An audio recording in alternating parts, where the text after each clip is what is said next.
Alright. My voice work again? Alright. It does. So always have to check just in case.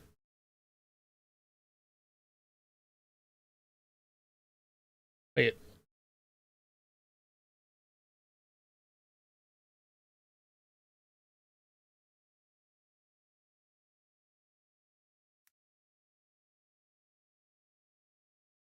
Why did YouTube...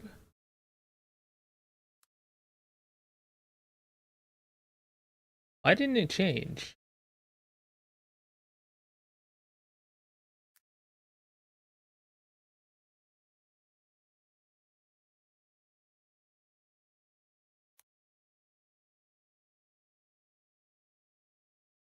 Well, this is definitely a waste of time now.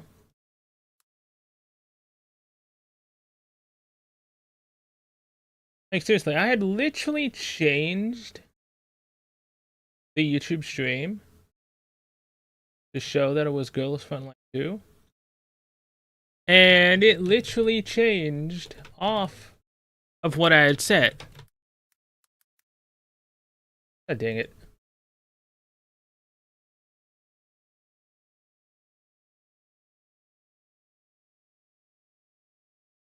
Copy that.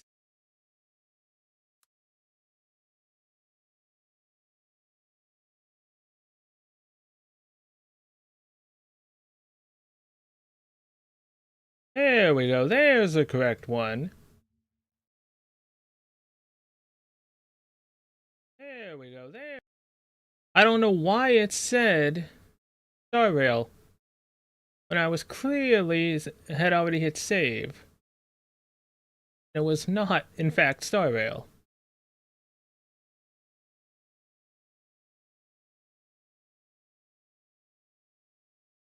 Okay.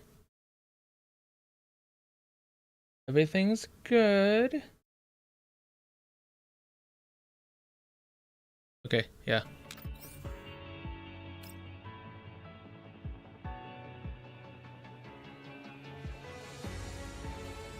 I literally only have an hour and 59 minutes.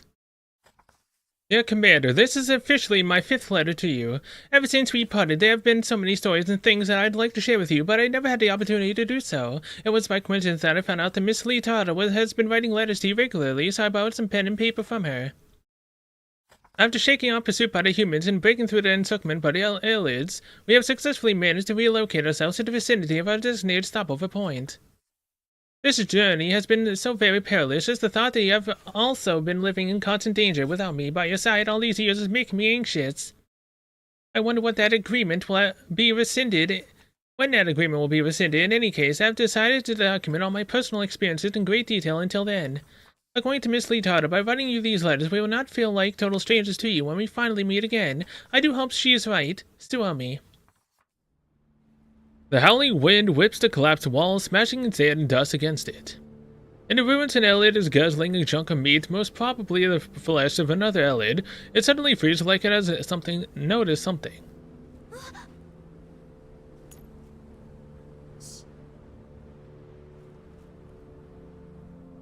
The Elid turns its head abruptly toward the source of the sound, but it finds nothing out of the ordinary. Despite its confusion, it seems to have decided that the sound is just from the wind and from the collapsed storm, and returns savoring its meal.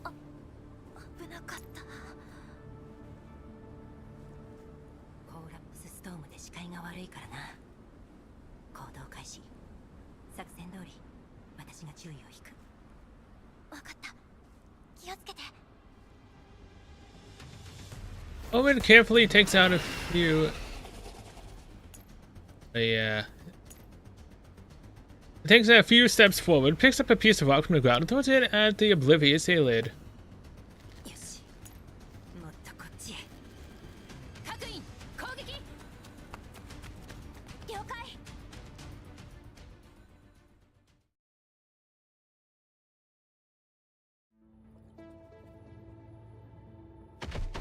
Now again, I believe this ends at 9:59 p.m., so I'm most likely will not be able to finish all of this now. Obviously, I should have done this earlier, but I kept forgetting and I was distracted with other things at the time. All units eliminate remaining enemies. If anything, I think I've heard that this gets added to the records later, so it's perfectly fine.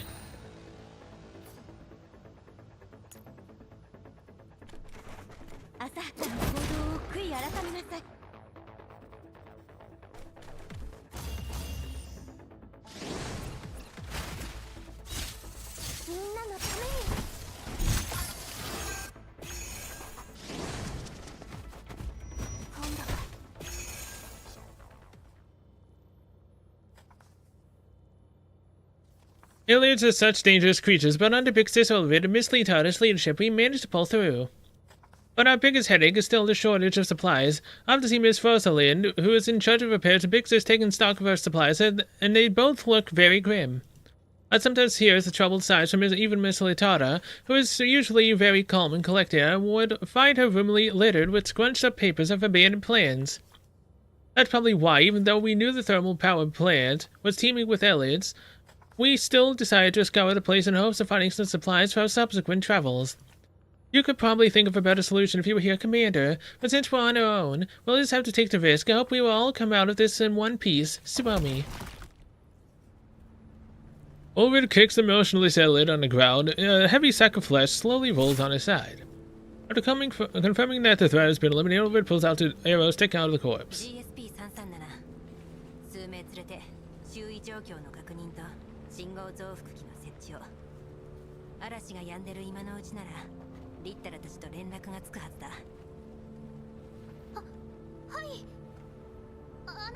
At least doing this, we'll at least get some gist of what was happening, even if I can't finish it. Unless I leave myself on a cliffhanger.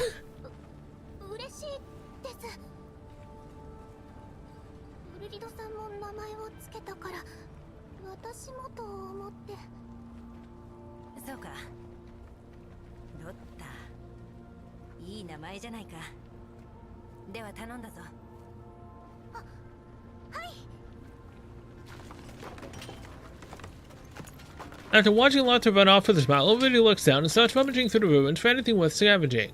However, the copious amount of alien mucus all over the place is hindering her effort. With a scowl, she prods a piece of sheet metal covered in slime with her foot.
Idana holds up her notepad before she has even reached Ulrich.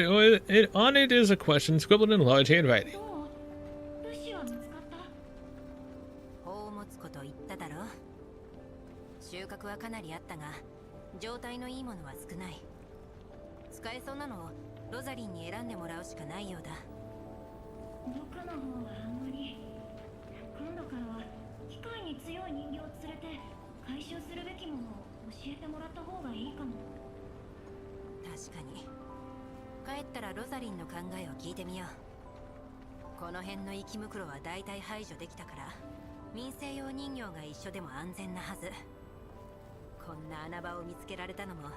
リッタラのおかげだ。そんな。僕はただコーラックス放射線の濃度変化の傾向から推測した結果を教えただけで。そんなことよりスオミは？ああ、彼女の方は順調のようだ。今頃搬送の準備でもして。お姉様。スワミ。無事でしたか？問題ない。リッタラの推測通り、このエリアは生きムクロの数が少なかった。よかったです。こっちもいろいろ見つけることができましたよ。リッタラさんのおかげです。あのカートに積んでるものを見てください、お姉様。この基板、いろんな素体に使えそうだな。はい、他にも見覚えのあるパーツがたくさんあります。これが全てあの廃墟に？はい。なぜ火力発電所に人形用のパーツがこんなに？それはかつて人形がたくさん配備されてたとか？そうだね。もしかしたらこの発電所、人形に運営を任せてたのかもしれない。それにこのパーツたち、汎用性が高いから他の機械の修理にも使えるよ。何はともあれ、私たちは運がいい。生きムクロが減った今、この発電所を拠点にするのも悪くない。全員ここに引っ越すということですか？まあ、あくまで可能性の話だ。どうするかは投票で決めないと。建物の状態がいいから雨風もしのげるし、今の交差しかない臨時拠点よりはマシだと思うのだが、どうだろうか。それにここを中心にさらに探索の範囲も広げられる。ちゃんとした拠点でみんなを休ませたい気持ちもわかるけど、安全が保証できないうちは早まらない方がいいと思う。もっともだ。After kicking the eyelid corpse on the ground again to vent her frustration, Olivia looks up at the cooling tower in the distance, which is emitting a large plume of water vapor that's a greenish yellow color. いくらなんでもおかしい。なぜあんな不気味な色の煙が。どうしました、お姉様？いや、なんでもない。まずは脅威の有無を確認して休息を取ってから次のことを考えよう。そうだね。私たちはとにかくウルリドたちの決定に従うよ。承知した。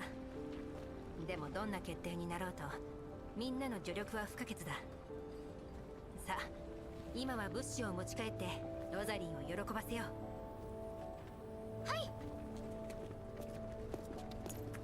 The dolls is supposed to carry out their own task. Olivia lets out a secret sigh of relief, which, while no one is looking, Lieutenant pats her lightly on the back. みんなを怖がらせずに済んでよかった。じゃなければ投票の結果にも響いてたみたいなことを考えていたんだろう。大丈夫だ。ほら、行こう。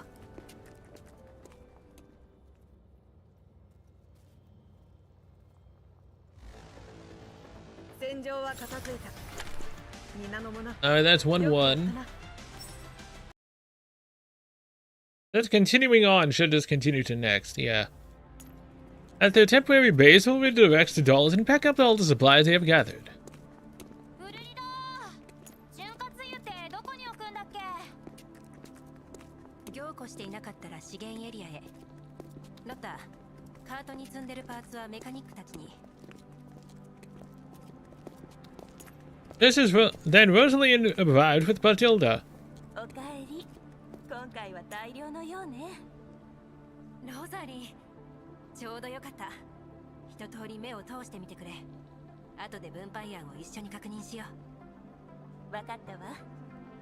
バチルダ、整備エリアまで運んで使えそうなパーツを選別しておいて。はい。The sight of her friend finally puts Lotta at ease. バチルダ、今回はいっぱい見つけることができて。重たいカートを私一人に押させて、あなたはペチャクチャ喋るだけ？ごめん。丁重に。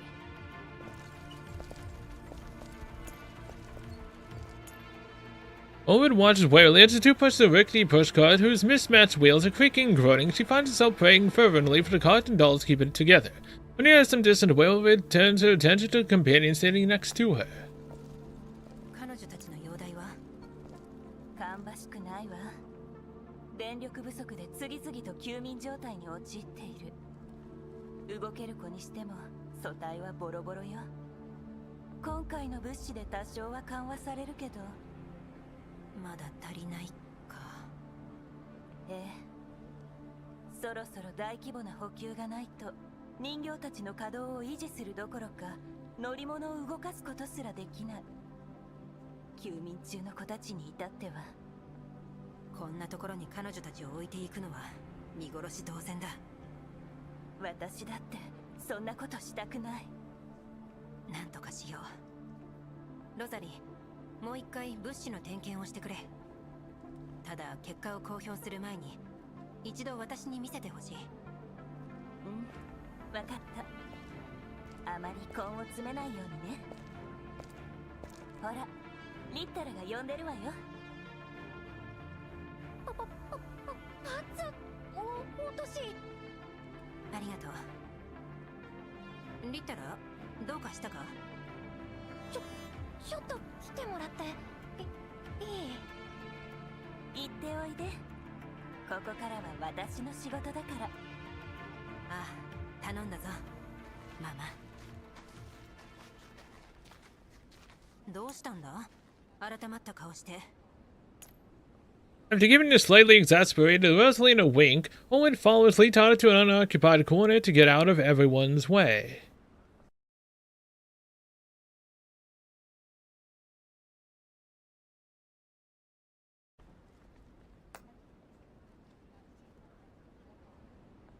どう？投票する？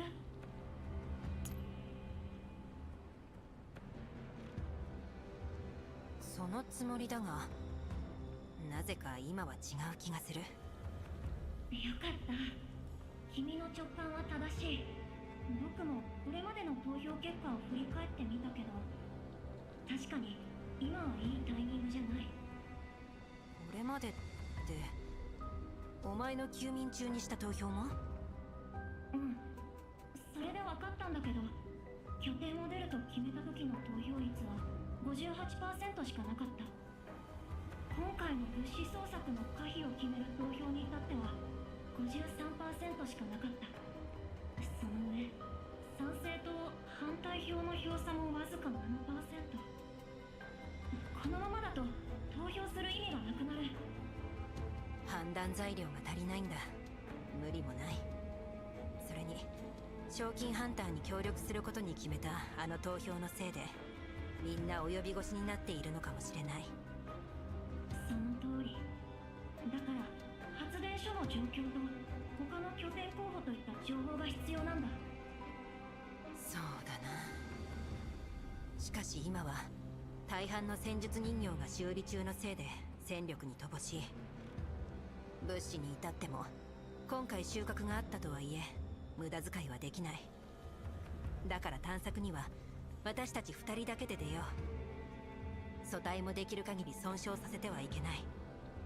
物資を探していた時に管理室って書かれた標識を見かけたけど、監視カメラの映像が見られれば少人数でも状況を把握できるよ。確かに。でもやっぱりもう一人ぐらい欲しいな。そうだ、スオミにも一緒に来てもらおう。お姉様、どうしました？スオミ？いつからそこに？リッタラさんと一緒に暗い顔してたので、何か私にもできることはないかを聞きに。いいところに来てくれた。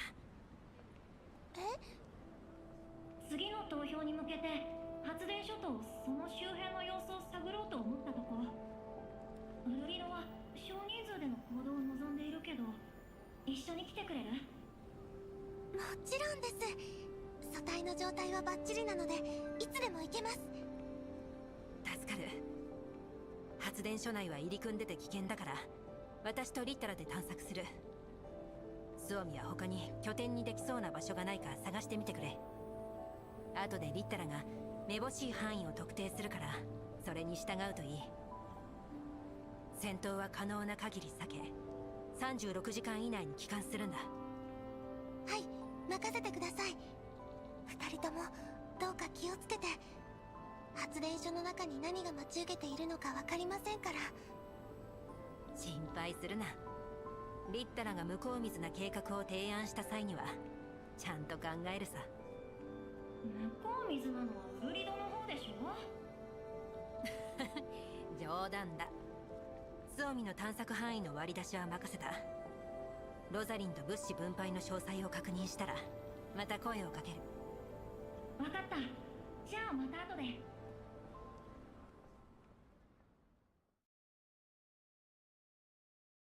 Alright, second battle?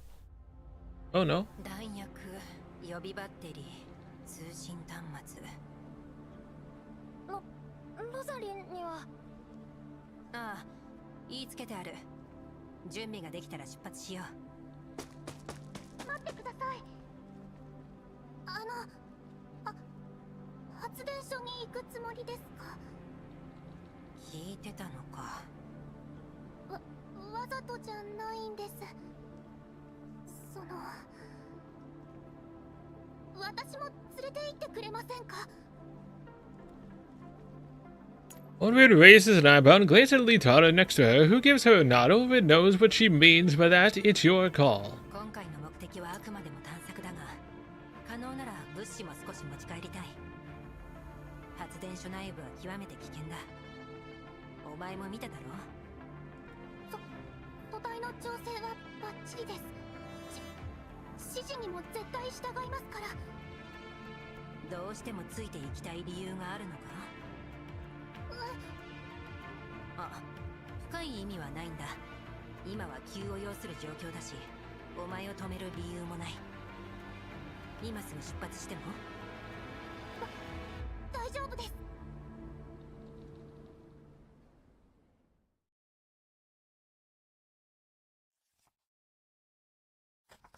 After experiencing some hiccups, we all finally set off on our respective missions. To be honest, I was a little concerned about Miss Lotta's condition, but Big Sis decided to respect her wishes, and Miss Litara said that we could also use some help that we could get in a fight. Miss Lotta herself was also very eager to help. It's hardly surprising whatever threats may be lurking inside the thermal plant. Power plant, to all of us, it is like an island in the ocean, an oasis in the desert. I completely understand how everybody feels, because I also feel the same. Will this place become our new base for the time being? Commander, have you found a home for yourself in the last few years? Suomi. Outside derelict building, a few aliens are rummaging through the garbage dump for flesh that they can consume. While they have their noses to the ground, a third slips past them against the half-deteriorated wall on 6 dull legs. The aliens are none the wiser. 気づかれてないな。どうしてキムクロの死体に隠れて光学迷彩か。光学迷彩は匂いまでは隠せない。今のところ順調のようだ。このまま進むぞ。はい。The poor deceased third is lifted up again, using its corpse as cover. Old Ridley Todd and Lotta inch toward the facility cautiously. ストップ。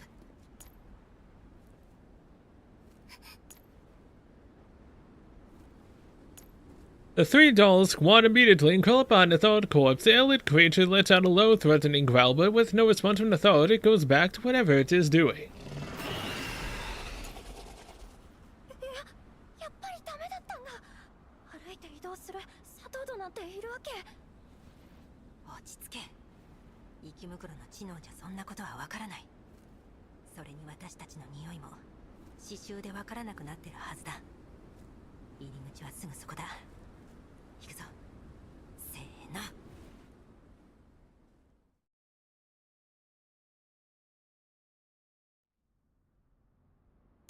Once they are inside the building, the third's corpse is outlived its usefulness and gets tossed aside.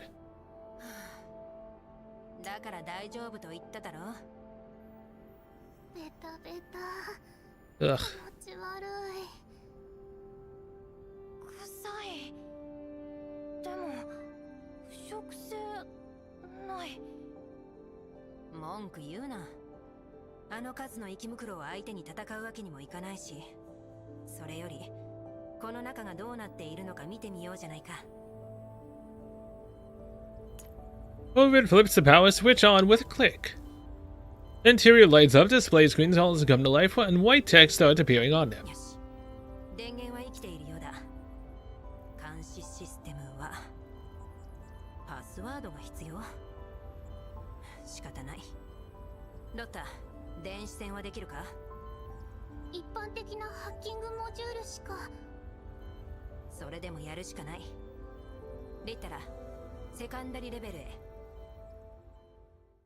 Connect to level 2, huh?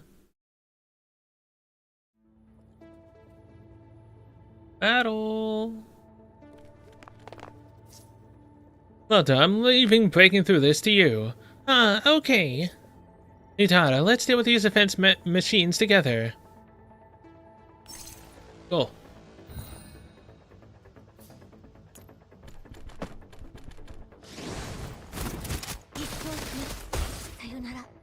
Oh, there's 4. Very nice.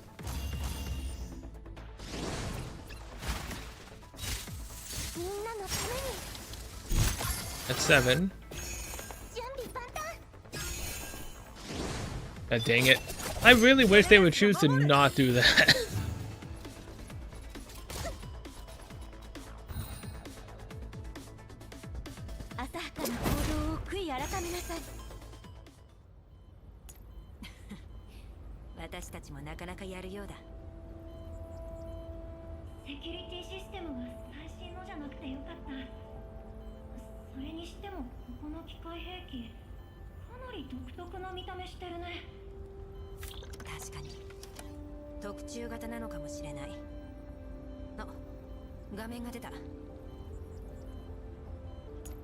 The 3 dolls all take a step forward to look at the screens.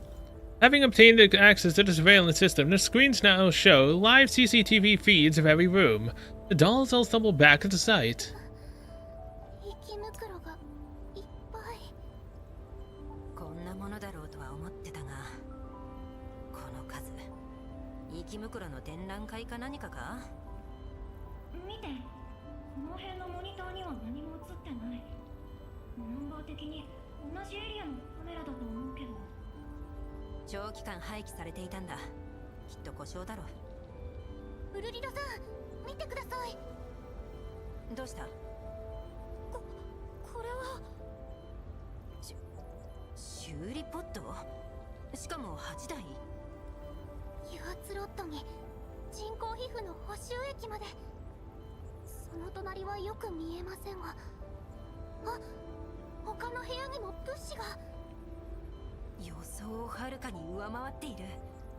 やったぞ。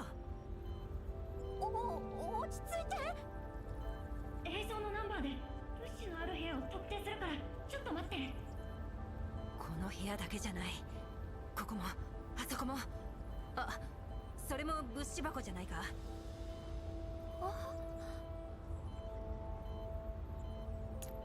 Utara follows where Overrid is pointing and checks the feed one by one. She is so incredulous of what she is seeing, she has to take off her glasses to clean them and also rub her eyes. これは探索のしがいがありそうだね。物資の量とその付近にある生き袋の数を記録してどうするか考えよう。ウルリドさん、これを全部持ち帰れば休眠中の人形たちを起動させられますよね。物資の状態次第だが、それでもかなり圧力を緩和できる。なんとか生き延びられるぞ、リッタラ。生き袋の目がいるの忘れてないよね。まだ油断できないよ。もちろん。みんなには苦労をかけているから早く回収したいんだ。余った物資を売ってその金でサーバーを拡張すれば定期的にメンタルをバックアップすることだって夢じゃない。Just then, Overrid's comm terminal chirps. なんとか。スオミの方で何かあったのか？だったら拠点状況を共有する。スオミが戻るそうだ。私たちもそろそろ引き上げるとしよ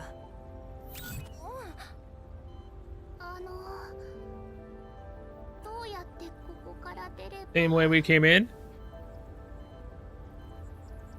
The trio stares at each other. Nobody says a word.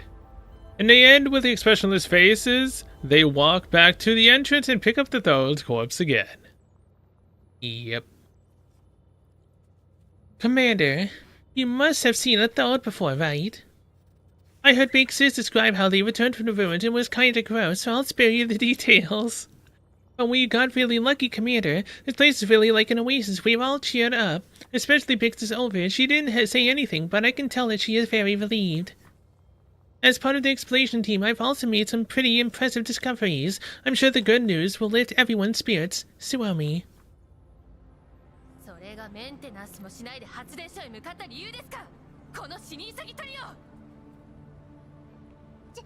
違うの。これはただの下見で。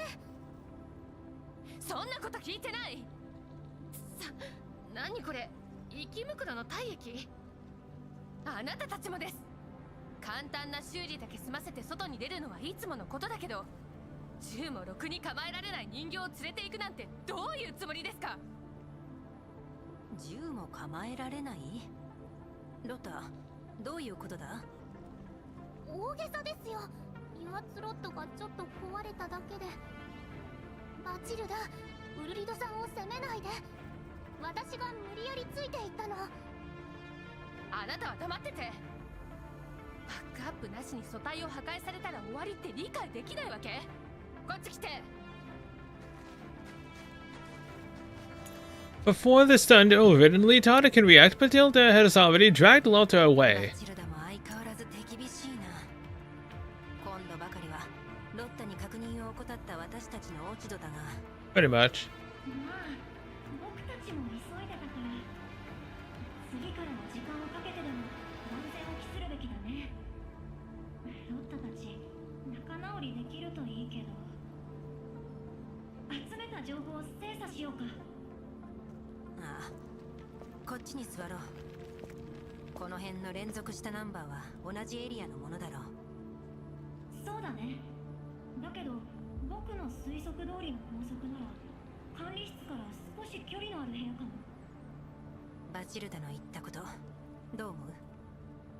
それって銃も持てない人形を連れて行ったこと？それとも簡単な修理だけ済まして出て行ったこと？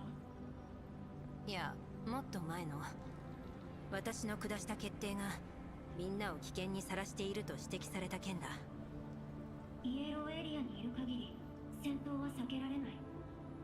それにこれは君じゃなくて僕たち全員で決めたことだよ。分かっている。だからこうして修理用の物資をかき集めているんだ。それよりもっと気になるのは多くの人形が戦闘に対して消極的になっている事実。無理もない。素体を損傷しても適切な修理を受けられないと学習すればメンタルが戦闘を忌避するように働きかける。その通り。だから今はいかにみんなに自信を持ってもらうかが喫緊の課題。じゃないと投票しても意味のない結果に終わるかもしれない。発電所を探索するにしても他の場所を当たるにしても戦いは避けられないんだから。ああ、全員を納得させられる方法はないのか。お姉様。As they hear a set of brisk footsteps, Suomi comes running up to Ulrid. 発電所に大量の物資と設備があったって本当ですか？ああ、本当だ。それなら早く。私たちより急いでどうする？あの中には大量の生き袋が潜んでいる。そっちの結果も気になる。ああ、大した収穫はありませんでした。リッタラさんに言われた通りの範囲内を探索したらいくつかの廃墟を見つけただけです。南西37キロ方面に車が1台ありましたが、中に座っている賞金ハンターはもう。それで車からガソリンを拝借して少し進んだら人間の集落が見えました。どうやら他にめぼしい拠点候補はなさそうだね。こうなるともっと遠くへネットエリアまで探索しないといけないかもしれない。レッドエリア？ダメだダメだ。ここにいる人形たちは誰もレッドエリアに行ったことがない。目先の戦闘を回避したいあまりリスクを過小評価する恐れがある。素体も放射能に耐えられるか。物資も戦力にも乏しい状況であまりにも無謀だ。だからこそ発電所を占領するにはみんなに戦っても絶対に勝てると思わせないといけない。私だって勝算はないのにどうすればいいというのだ。バチルダに言わせれば私たちはガラクタも同然だ。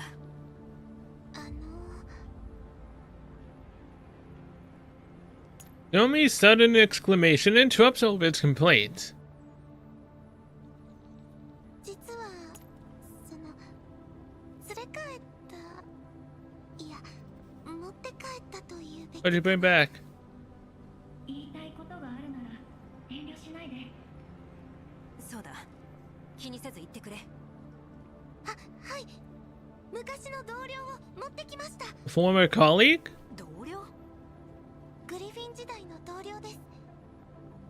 賞金ハンターの車の近くで見つけたんですが、休眠状態で素体の損傷も激しくて、今の私たちに人助けする余力がないのにごめんなさい。でも放っておけなくて。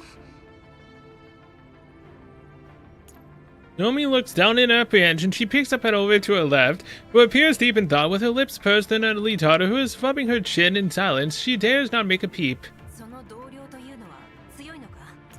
もし戦力になるなら優先的に直してもいいが、そうでなければすまないが後回しにしてもらう。はい、それは分かっています。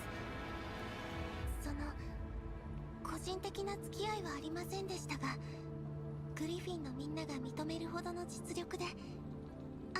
リッタラさんは覚えていますか？ KSVK? KS っぽい。 I have no clue who that is. 彼女の活躍ならよく耳にしてたよ。狙撃手として一流だった。 Oh wait, do you have Naya? A sniper? I think she was in this, right? 私たちに力を貸してくれると思うか？それは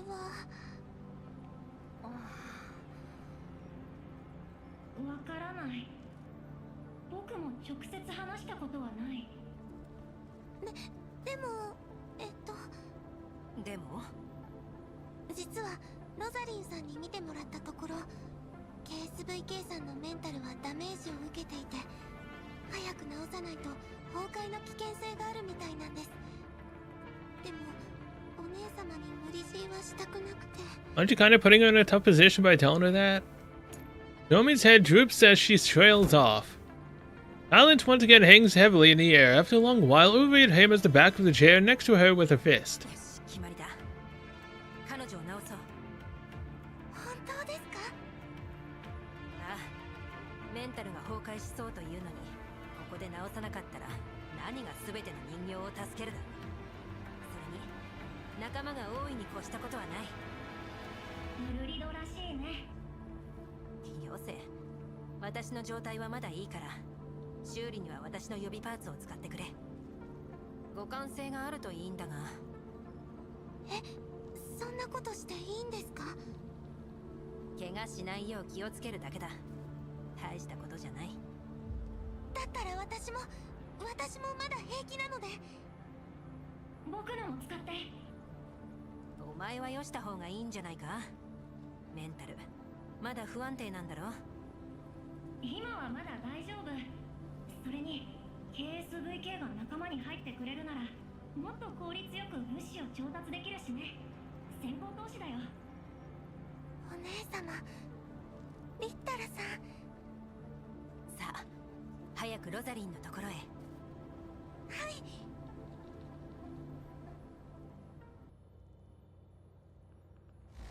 Is it two ship now? 当然の結果ですね。 UA-12. あなたはここまでです。 Okay, so I'm on UA-12 right now.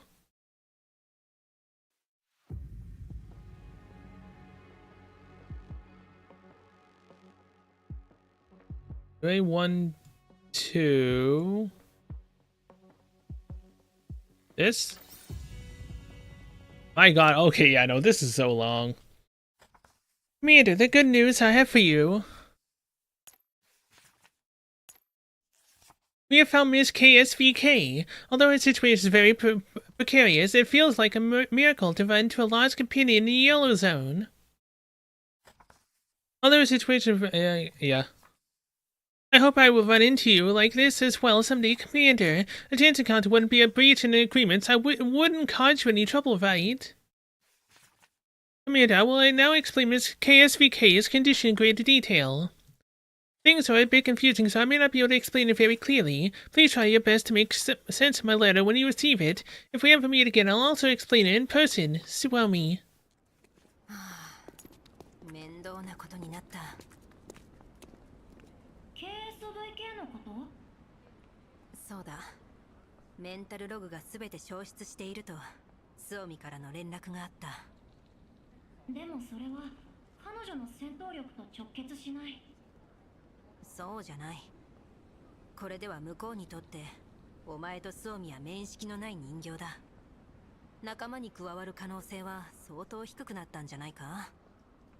面識があったと言ってもほとんど喋ったこともないから、あまり結果に違いが出るとは思わないけど、今は様子見かな。そうだな。今さら解体するわけにも。何の音だ？あ、早く様子を。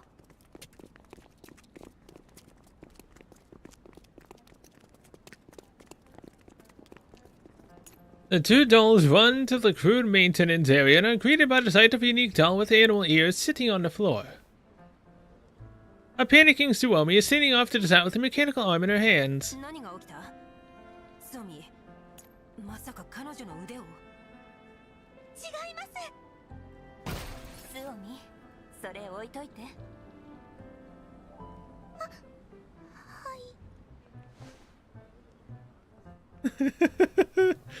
Flaccid Suomi drops mechanical arm on the floor, and then she picks it up again and dusts it off stiffly.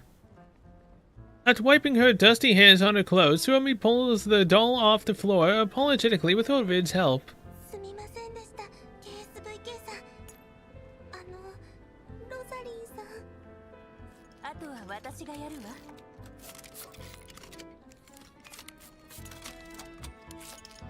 お前が KSVK なんだな。すまない。物資が不足しているゆえ、応急修理程度しかできなかった。汚れを払ってくれただけでも感謝に耐えぬ。リッタラ、彼女の言うことが理解できるか？僕も。言語モジュールも損傷しているのか？詳しく検査しないとわからないけど、可能性はあるわ。いや、我はただ。もしかして感謝してくれてるのかな？ Perhaps. そうだ。まさにその通り。気にしないで。はじめまして、僕はリッタラ。僕たちは以前グリフィン&ブルーガーっていう PMC で一緒に働いていたけど、君は多分覚えていないよね。私はウルリド。ここにいる人形たちの、そうだな、まとめ役みたいなものだ。さっきは何が起こった？私たちの事情を説明したら KSVK さんが有無を言わずに生き袋退治に向かおうとして引っ張って止めようとしたら腕をわざとじゃないんです。 Good job. 元の左腕はもう使い物にならないから、寄せ集めで簡単なのを作ったわ。関節部が脆いから気をつけてね。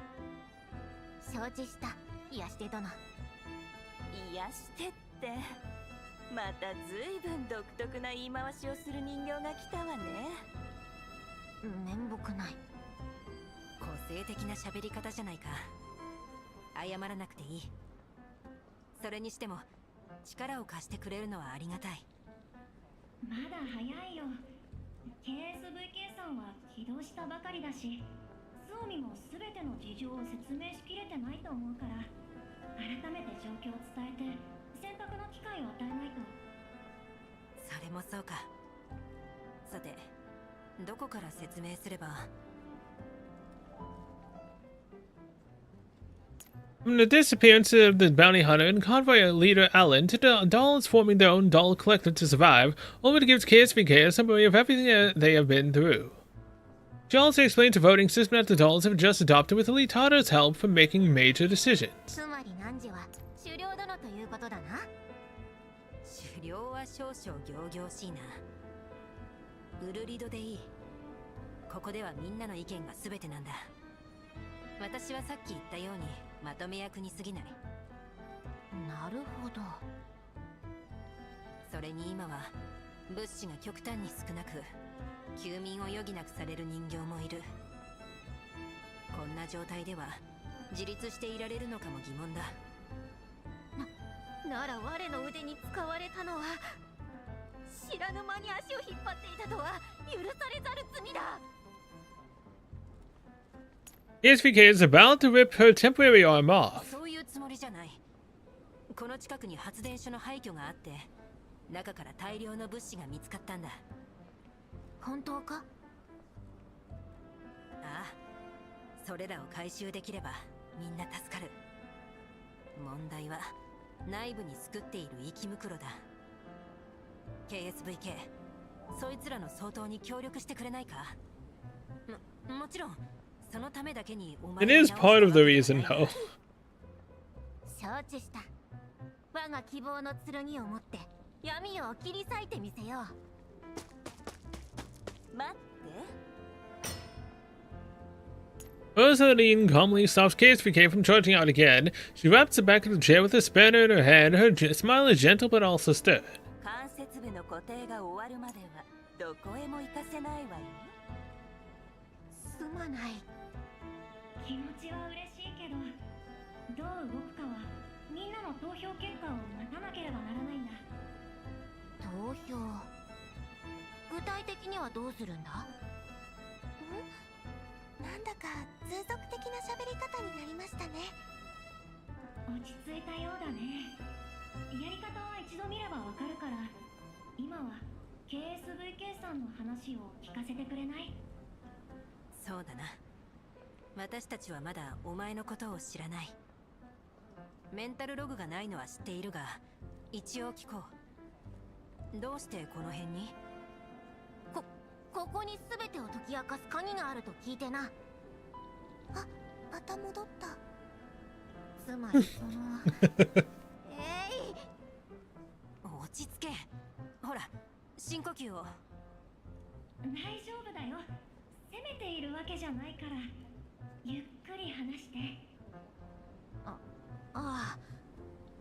汚染エリアで目が覚め、記憶を失った我は、そして我を知っている素振りを見せる人形と出会った。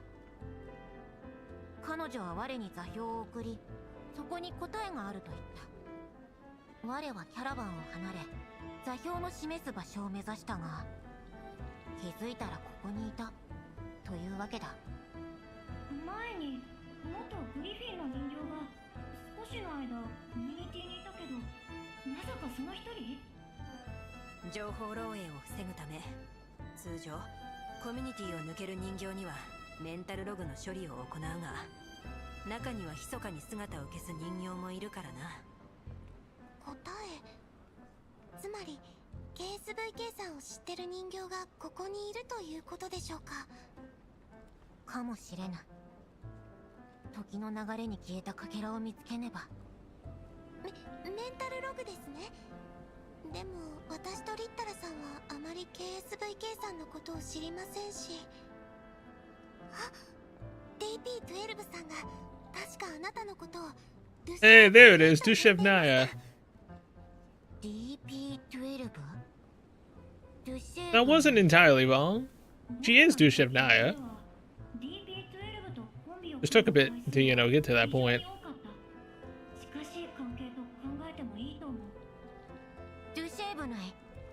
んでくれないか？当然だ。もともとお前の名前じゃないか。かたじけない。そろそろ時間がない。ドシェーブヌイ、ここにお前の求める答えはないかもしれないが、それでも私たちに協力してくれるか？いや、この名前を取り戻せただけでも大いなる一歩だ。あとは星の導きに従って進むのみ。つまり答えを探しながら僕たちに協力してくれるってことじゃないかな。その通りだ、大賢者殿。Great sage. 大賢者？リッタラ殿の知恵に満ちた振る舞いは勇者に付き添う賢者に見えたものでな。知恵に満ちたって、そんな大げさな。でも助かるよ。ありがとうございます、デュシェーブヌイさん。お前の加入はきっとみんなの希望になる。リッタラ、みんなに投票を呼びかけてくれ。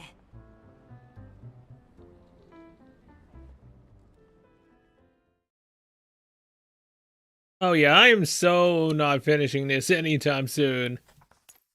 Commander, poor Miss KSVK looked very much like a migratory bird who had been separated from her flock after being reactivated. Yesterday, and I told her many stories about our time at Griffin, but those didn't seem to mean anything to Miss KSVK. Only at the mention of your name did her eyes suddenly light up with recognition and hope. She asked us a lot of questions about you. Sometimes she looked sad, and sometimes she smiled as she listened. She said it felt both strange and familiar, even though she remembered nothing but your name. She was certain that everything we told her had indeed happened. Perhaps you are the key that would unlock her memories, but at least she has found her own name as well as us. Our doll community may just be a tiny, unsteady boat, but I firmly believe that as long as we have each other, we will make it through this storm. However, despite the unexpected joyful reading, we are still faced with a lot of aggravating problems. From what Miss Leetata was telling me, Big Sis is worrying herself sick over them. I really want to help her, but I don't know what to do. Suomi. 2 hours after a vote was called. Ulrid paces anxiously and circles like a caged beast. When she passed the chair that she was just sitting on for the 3rd time, she finally trips over it. ところに椅子を置いたのは。自分でしょ。落ち着こうよ。リラックスグッズでも使って。そうだな。リラックスグッズ。あった。頭皮マッサージャー。本当に効果があるか疑問だけど、君が落ち着くなら何よりだよ。状況は思うほど悪くないんだ。危険率 67% だ。焦るなという方が無理がある。大丈夫。今回はダメでも次がある。君がさっきドゥシェーブヌイさんに言ったことだよね。それは彼女を励ますためだ。自分の加入がかえって危険率を増やした事実を突きつけられて泣きそうになってたし。Ulrid tosses away the scalp massager, then pulls out a battered rubber pig from her pouch and starts squeezing it like mad. She bounces the leg restlessly as the rubber pig squeals and snorts. もうわからなくなってきた。今回は前回よりも情報量が多かったし、物資調達が最優先という方針も変化していない上、新たな戦力まで加わったというのに、なぜこうなった？開示できた情報はいずれも作戦成功の保証になっていない。成功体験がないからみんな尻込みしているんだ。ドゥシェーブヌイさんのことを自分たちとリソースを奪い合う存在と捉えている人形もいる。しかし成功すればこんなに苦しくやりくりする必要もなくなる。すればでしょ。確証がない限りみんな悪い方向へ想像してしまうのは無理もないよ。つまり私はみんなに自信を与えられなかったのだな。ウルリドのせいじゃない。気にしなくていい。リッタラ、発電所の探索計画は？今できたところセカンダリーレベルで送るね。入手可能な物資の種類と量、予想損耗率。了解した。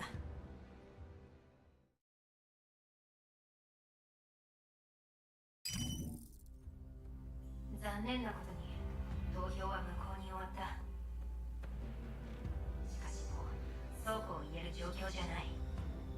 よって資料を追加してもう一度同じ議題を検討したいと思う。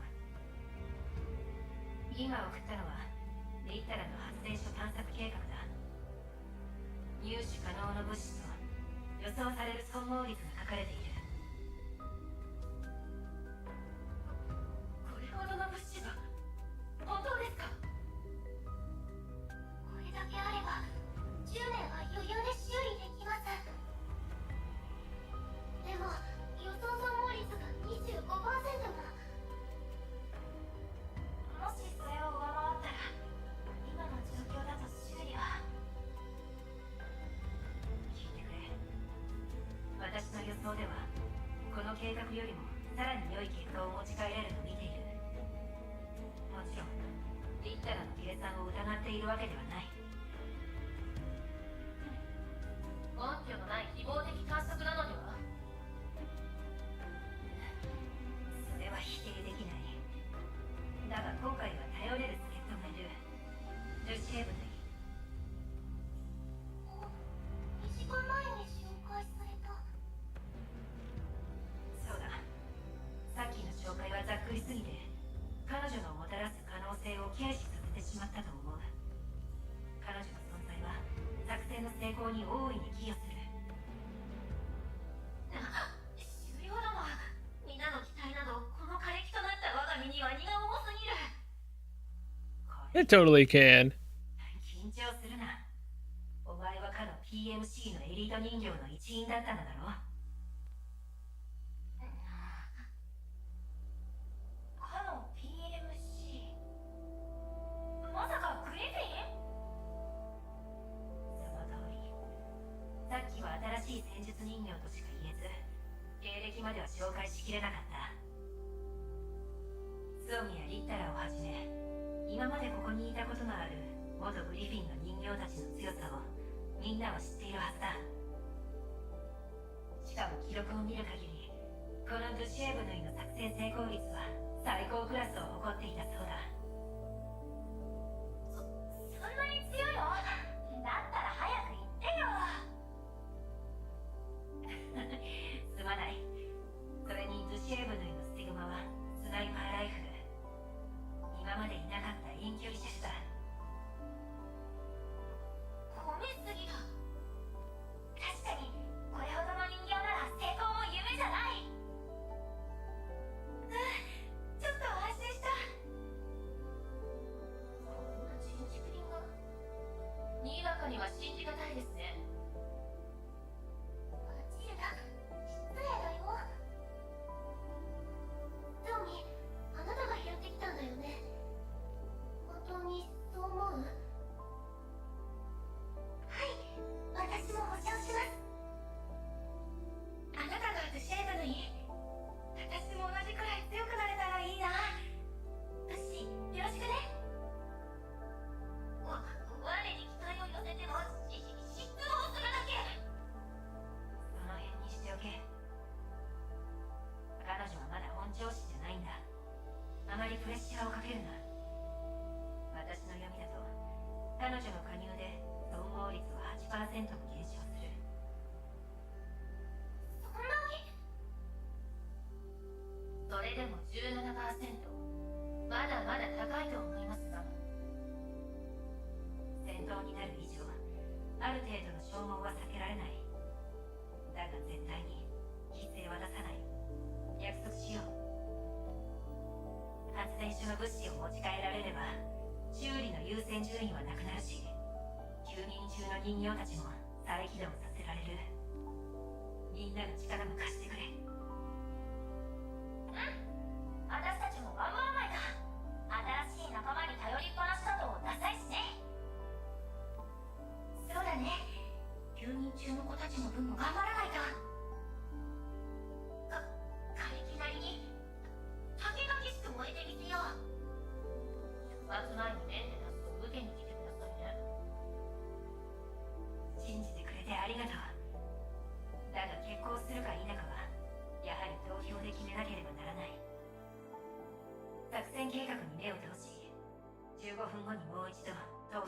花を。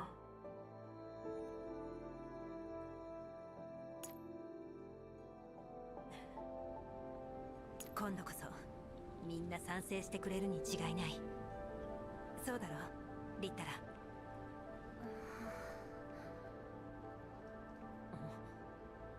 またメンタルが不安定になっているのか。 Itana steps out of a daze and shakes her head with a frown. She scribbles something down on a notepad, but then she promptly scratches it out. どうした？遠慮なく言ってくれ。投票制度についてだけど、なんだか重要な見落としがあるように思えてならない。見落としか。結果が出た。13% は棄権したものの、有効票の 65% が支持している。やったぞ、予想通りだ。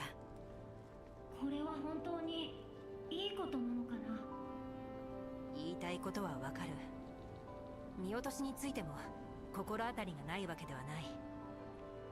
だが目下は物資問題を解決することが最優先だ。後の話は帰ってからにしよう。そうだね。この件についてはじっくり考えるよ。お前がいないとどうしていいかわからなくなるな。今それ言うのはずるいよ。本音を言ったんだぞ。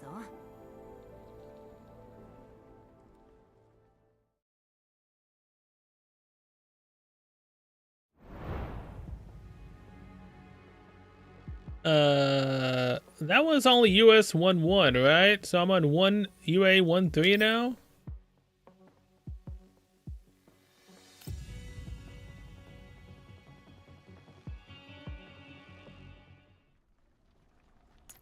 In a dark space, a rustling noise can be heard in the corner. But it ceases after a dull gunshot. The middle door opens with a few sparks. A hunched figure slips inside stealthily and takes in the surroundings. よし、こちらも侵入する。物陰に隠れているかもしれない。光源の準備を。見て、あの棚の上に箱がいっぱい。バッテリーがこんなに20個以上はあるよ。本当にこれほどの物資が。慌てずリストの優先順位に従って物資を集めてくれ。どうした？大丈夫。何かを踏んだだけ。本当に平気なのか？はい、気にしないでください。なんだこれは。ガラス？いや違う。この瓶はコーラップスクリスタルでできているのか？これって種です。種？何の種だ？わかりません。ウルフィンがいれば。ウルフィン、あの植物が好きな民生用人形か。休眠してしばらく経つな。はい、元農業人形で私の友達です。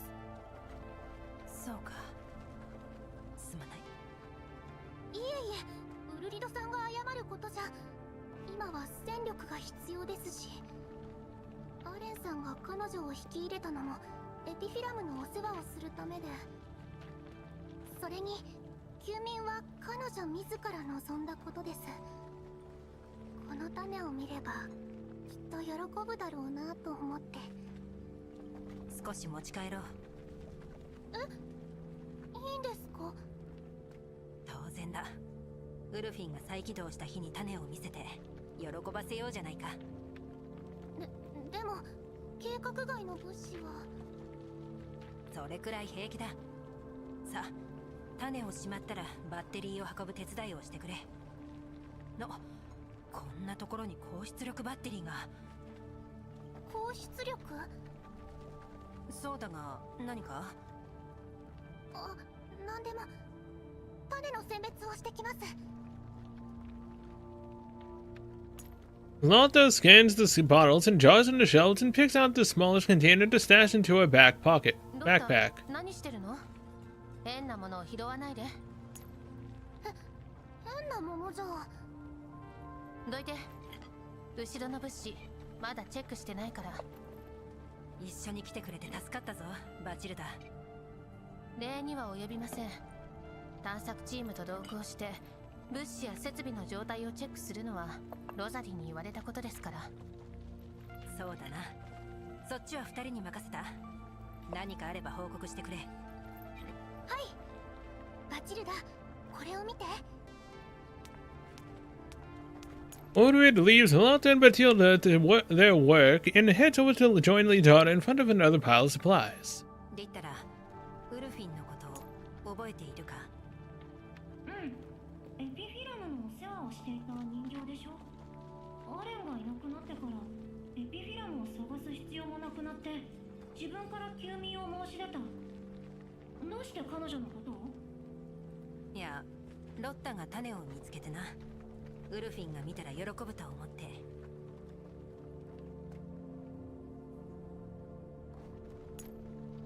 Ord conjures up the image of the agricultural doll named Wolfine trying to cultivate crops in the contamination zone in her neural cloud.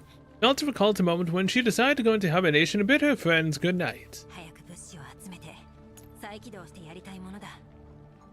本当にそうだよね。Lidana pods and ultimately decides against writing out the sentence that would drag Ulrid back to reality. そういえば、この倉庫の物資のほとんどが農業関連だった。ここにはいろんな肥料や照明、温度管理設備が。あっちには農作業用の機械もあった。状態は良くないけど。あそこには種が保存されていた。ここは汚染エリアだぞ。なぜ農業用の物資がこんなに？僕も同じことを考えていた。もしかしたらこの施設は。Before Lidana can finish writing, the warehouse door slams shut from the outside with a deafening clang. Lidana's pen slips, leaving a long black line on a notepad. なんだ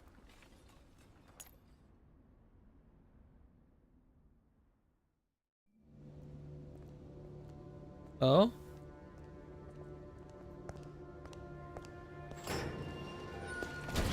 ゲートが。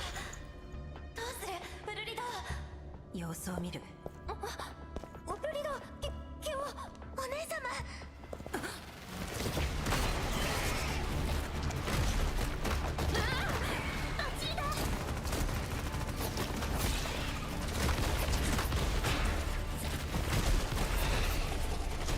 天井の死角にいたのか。全員迎撃。視覚モジュールが。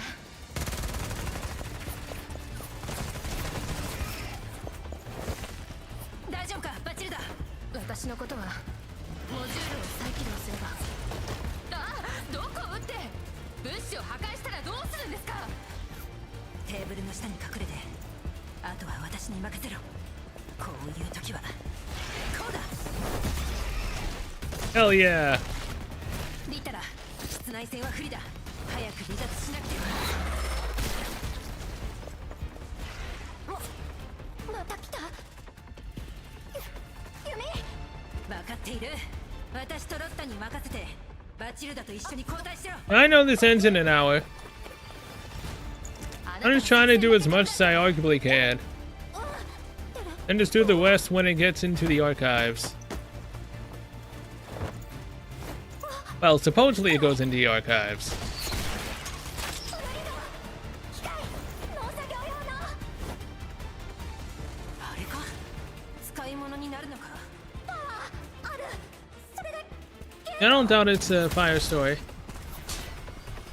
ッタ、受け取れ。 Arguably, I should definitely have done this sooner. このバッテリーは。 But I was busy with other things. もう持たない。はい。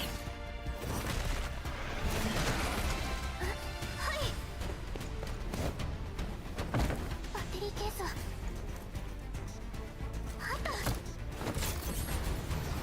お願い、早く動いて。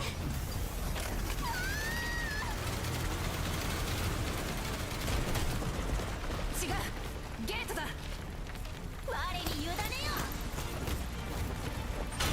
Do the Suomi part? 反対側からゲートを What Suomi part? 生き袋にそんな知能が。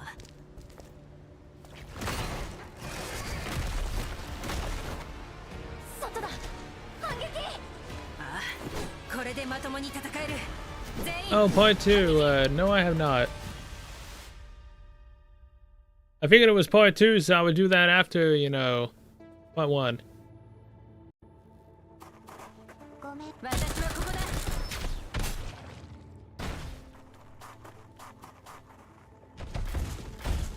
Oh yeah, so when they actually add the story, if they actually do, I'll obviously have to do that later. Elites are following us. Swami, get ready to eliminate them.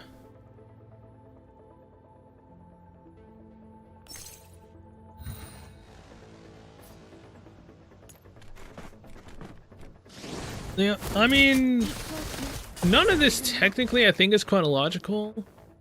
Because again, I think this event came out in CN quite a few months after, I think. So technically, in retrospect, this is technically a spoiler. For a story that happened further along in the mainline story.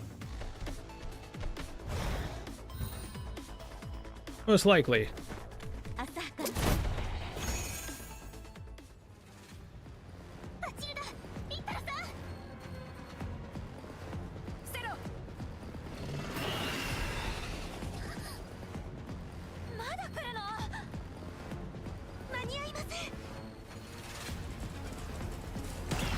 'Just as the Elid's teeth are about to close around Lada, the planting automaton has been lost in the chaos suddenly reappears. Oh, I'm definitely gonna attempt to pull for Macchiato. I really want her. I think her name in Girls Frontline 1 was Wa 2000? It whirs as it rams right into the growling Elids, then crashes into wall with a loud clang. Tips over onto the floor, its battery falls out of the slot.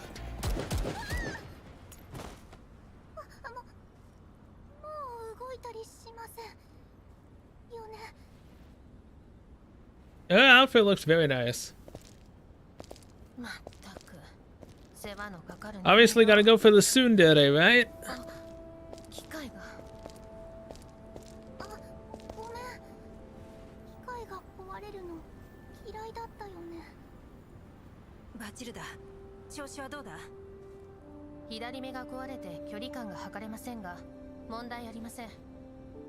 このバッテリーまだ使えるかな？無理ね。合わない仕様の機械に無理やり使った結果がこれ。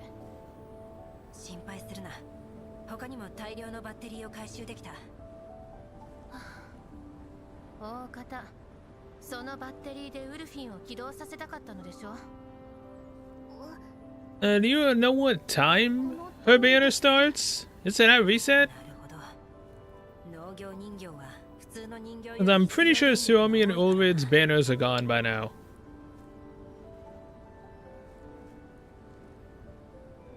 はい。だからウルフィンに使えると思って。そうだとしても、ウルフィンに分配されるとは限らない。はい。 Alta is still clutching the battery that has been burned to a crisp, tightly exasperated, but Tilda yanks the battery out of her hands and tosses it aside. Tears start welling up in Lauda's eyes and she bites her lips stiffly. Seeing her like this, Ulrid feels like she should say something to comfort her. あの機械がウルフィンの代わりにお前を守ったという風には見れないか。は？何を言ってるんですか？あ、いや、変な意味じゃなくて。すみません。私もよくわからないです。狩猟殿の言葉の真意は、お姉様は多分ドッタさんを慰めようとしているんです。慰め？これしか思いつかなくてな。ウルリロが言いたいのは、ウルフィンもきっと君を見守っているんだよってこと。はい。ありがとうございます、リッタラさん。まあ、私のためにしたことなのは分かっているし、結果的にあの機械のおかげで助かったわけだから、元気出して。心配しないで。心配なんか。それにしてもどうしてまた戻ってきたんでしょうね。向こう側の建物のゲートにぶつかった拍子に U ターンしたみたい。本当だ。ゲートが破壊されている。あの機械がやったのか。監視カメラのナンバーの法則に従うと、この中が映像の映っていない場所だね。人手のいる今のうちに中を探索した方がいいかもしれないね。私も同意見だ。さっきの倉庫の物資はどうします？無論回収する。まずは休憩と物資の点検をしよう。侵入は3時間後だ。はい、お姉様。了解。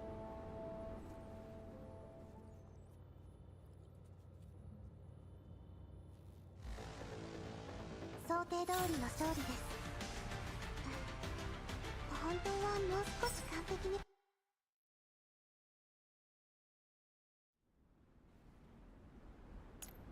The ruins of the thermal power plant swarming Patilda are standing outside the door of the building, keeping an eye out for danger while also guarding their supplies.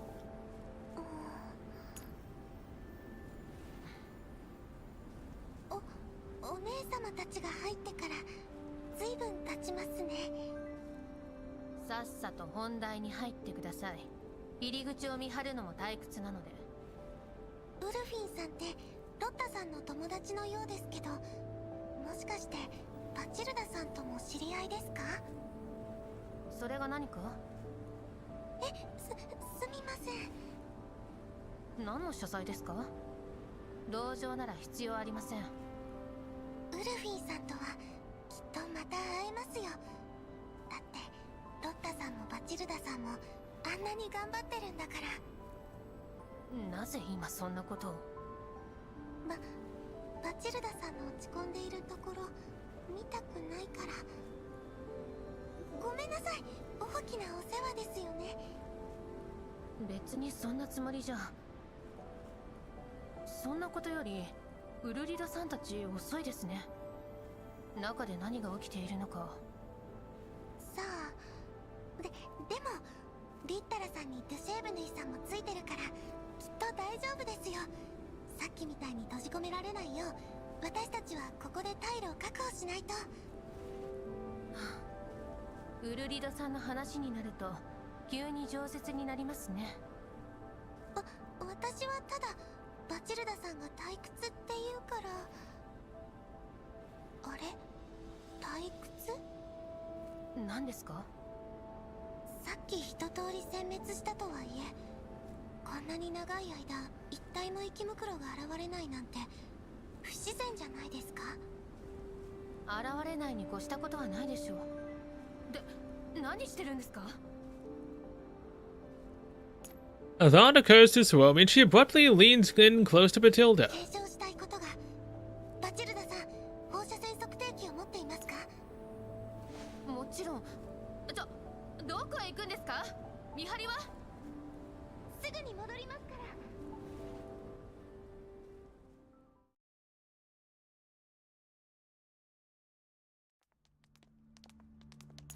Inside the power plant, Ovid quietly opens a door and slips inside a room.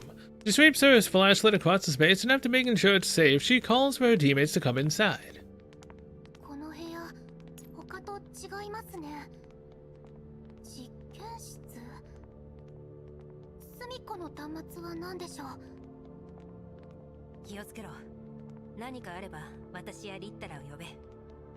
ロタ、端末のチェックを。狩猟殿、大賢者殿、壁を。またか。Ulrid walks over to the wall and takes down the picture frame. She wipes away the dust with her fingers and is a photograph of two unfamiliar dolls. Having explored multiple rooms, the dolls are no longer fazed by the discovery. やっぱり同じ写真だ。That's the thing we fight. この二人誰なんだろう。どの部屋にも彼女たちの写真が飾られてるし。左側の人形、不気味だな。なんというか、まるでメンタルの入っていない素体のようだ。わからないことだらけだ。メンタルの処理が追いつかない。そもそもこんな汚染エリアの奥深くに発電所があること自体不可解だよ。Litada's writing hand pauses with も unease. しかしたら近くの集落に電気を通すためか。だがこんな環境だとケーブルはとっくに死肉のごとくただれているのだろうな。装備の偵察情報によれば、この辺に発電所が必要なほどの集落はないし、僕たちが今拠点にしてる廃墟が規模として一番大きい。もっと遠くの集落に給電するにしても、コスト的にここに発電所を建てるのはおかしい。さようか。我の言ったことは忘れてくれ。気に病むな。あらゆる可能性を想定することに意味がある。何かしらの調査活動の前線施設というのは？調査活動？浄化事業のような？そうだ。ビーコンやら頂上列車やらいろいろあるだろう。もしかしたらこの辺にも同じことをする予定があったかもしれない。根拠に乏しいと言わざるを得ないけど、可能性はある。厳しいことを言ってくれる。私の推測が確かなら、写真の2人の人形はこの施設の運営を任されていたのだろう。汚染エリアでは人形を使った方がコストが低い。そして何かしらの事故が起きて、発電所周辺の放射線量が一気に上昇。大量の息袋が出現して、ここを放棄したとか。それなら冷却塔の煙の色も説明がつく。意外と筋が通るだろう。確かに。でもさっきも言ったように、この仮説を裏付ける証拠はない。なんだか。ウルリドさん、リッタラさん、端末が起動しました。ああ、今行く。Odovid hangs the picture frame back on the wall and dusts her hands off before joining Litada and Lauta at the terminal. 起動はしたのですが、何もデータが残ってなくて、起動の仕方間違えたのかな。それは確かに不自然だね。意図的に隠されてると思う。物資回収が主な目的だから、無理してデータを取得しなくても。セカンダリレベルからハッキングをかけよう。どうした？気になっているのだろう？ハッキングの要領もつかめてきたし、今なら人手もあるんだ。きっと成功する。ロッタ、みんなの接続準備を。真相究明の手助けをしてくれるのは嬉しいけど、今はもっと大事なことがあるでしょ。何を遠慮している？安全に探索するためにも真相を知るべきじゃないのか？それでも納得できないなら、今度私が本筋と関係ないことをしたくなった時に協力するというのはどうだ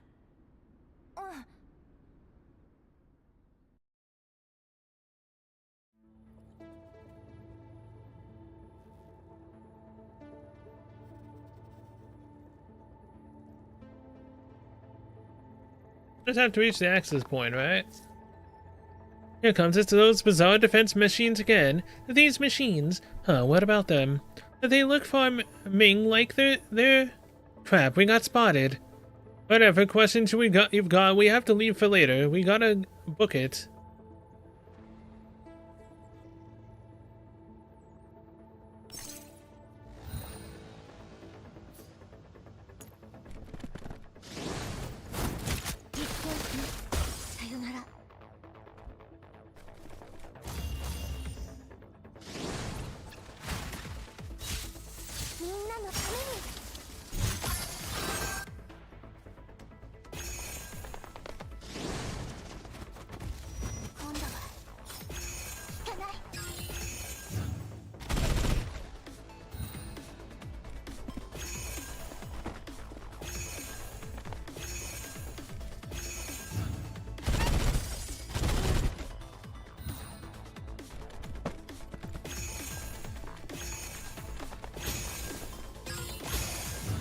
And they were one tile away, really?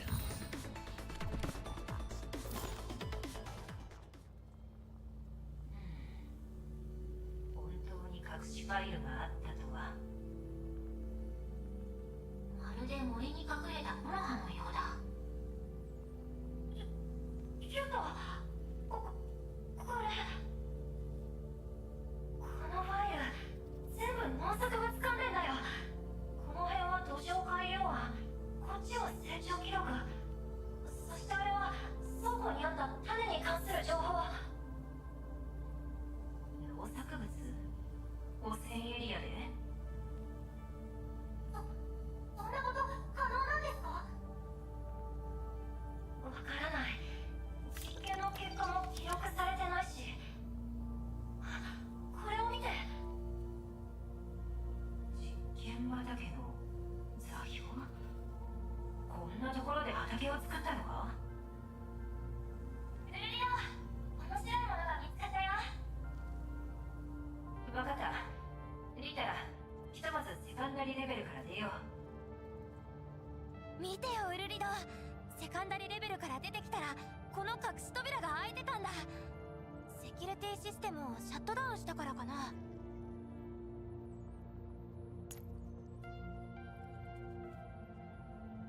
中は狭いな。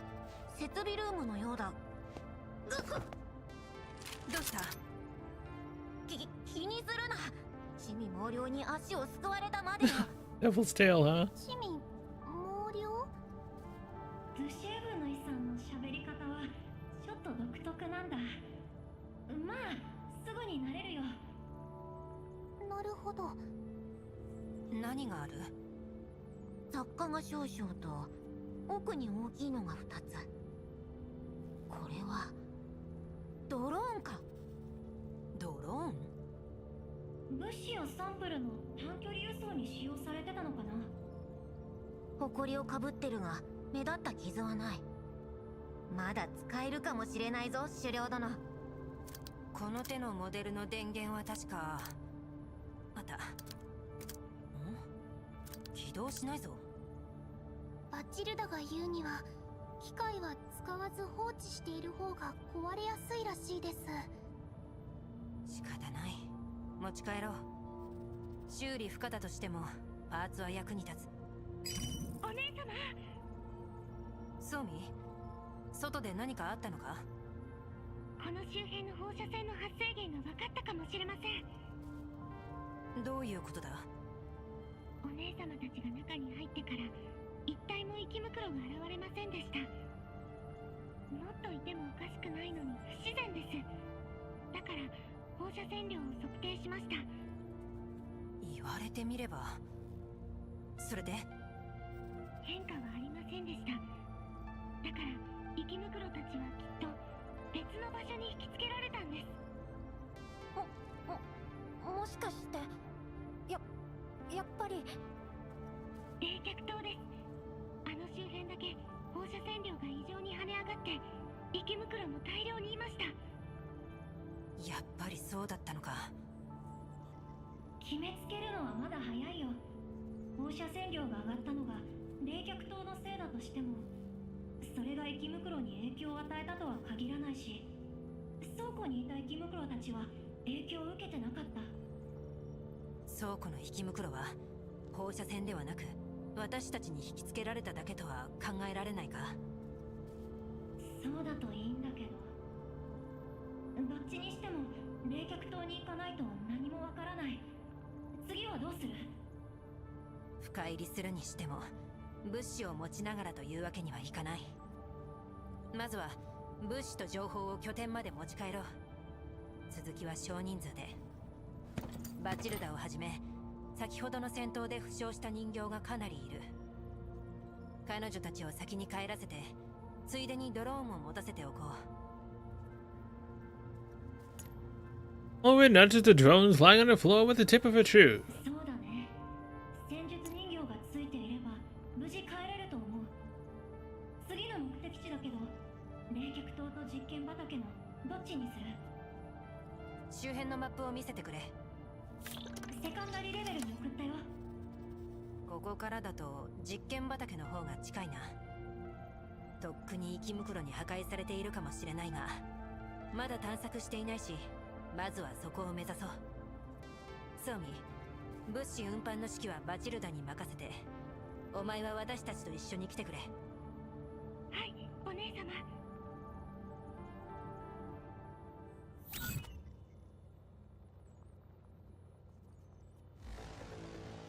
リスクは全て排除されました。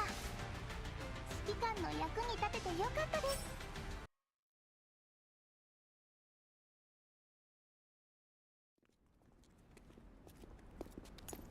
Beneath the dull sky of the contamination zone. With the Litada navigating a lightly equipped doll, it traveled quietly and cautiously toward the experimental field, stepping over the occasional alien carcass strewn across the ground. バチルダさんが心配ですか？はい。無事拠点に帰れるといいんですが。護衛の戦術人形がついている。暗礁に乗り上げる心配はなかろう。暗礁？この辺に川でもあるんですか？生き袋にやられる心配はないと言っているんだと思います。今はほとんどの個体が冷却島に集まっていますし、ここに来る途中もかなり殲滅しましたから。あ、なるほど。ありがとうございます。スオミさん、ルシェーブヌイさん。トゥーシェーブヌイでよい。大賢者殿とスオミ殿もだ。ルシェーブヌイ。Great Sage-san. やっぱりさん付けの方がしっくりきます。雑談もいいが、警戒をおろそかにしてはいけないぞ。だが、確かに生き袋の数が少ない。スオミの推測通りだな。ウルリだ。様子がおかしい。話してくれ。Ovid slows down to select Suomi to ship 9 low to walk on ahead while she follows in line with Litada. これほどの監視カメラがあるのに対してセキュリティが貧弱すぎる。セカンダリレベルでは強固にガードされていたのに、現実では機械の1体すらいない。行く手を阻んできたのは生き袋だけ。そうだな。それにこの辺に転がる生き袋の死骸はどれもひどく腐敗している。つまり冷却島に集まり出したのは最近のことだ。え？それにしても本当に生き袋が少ないな。これなら順調に冷却島まで近づけそうだ。Realizing the obvious change of topic, Litada looks toward Ovid. Not only is she avoiding eye contact, she walks so fast her arms have stopped swinging correctly with the opposing leg. Litada thus rushes over and grabs Ovid, causing her to bend backward. She scratches Ovid's head lightly with clawed hands. 何をするんだ。何か気づいたことあるんでしょう。 Ovid cautiously glances over the three who have walked over to her front. She wearily hangs her head. バレていたのか。この発電所、廃棄されているはずなのに、なぜか電力供給は止まっていない。もしこれがただの思い違いだとすれば、私は実は住み着いてる人間がいて、私たちの存在に気づいたら機械を使って襲ってくるかもとか。意志を持った人間は生き袋よりはるかに恐ろしいからな。Too それ true. にそうだとしても、ここへの移住を諦めて持ち帰った物資もできるだけ返却すればいい。だが物資を必要としている人形がたくさん。Rosalind did not finish taking stock of all the supplies before they departed for the power plant. The nearly depleted stocks of dolls collective worry her to no end. 今はそういう心配をするタイミングじゃないよ。もし本当だったとしても、僕が一緒に方法を考えるから。そうだな。その時は頼んだぞ。いつも僕に考えすぎというくせに、本当は君の方がよっぽどそうなんじゃない？張しているのかもしれないな。プチプチを持ってくればよかった。 Bubble wrap? 見えました。 Stormy waves hit the two from the above. These hunter checked overhead map of the thermal power plant. 着いたようだね。ああ、リッタラ、ありがとう。気にしないで。座標だとあの低い建物ですよね。さっきの倉庫より全然小さいし、本当に実験畑があるのかな。用心しろ。セキュリティシステムがないとも限らない。 The dolls swiftly but quietly prop themselves up against the walls on both sides of the building's front door. When we gently push the door open, it falls over with a thud, sending up a cloud of dust. 私が先行する。合図を待て。はい。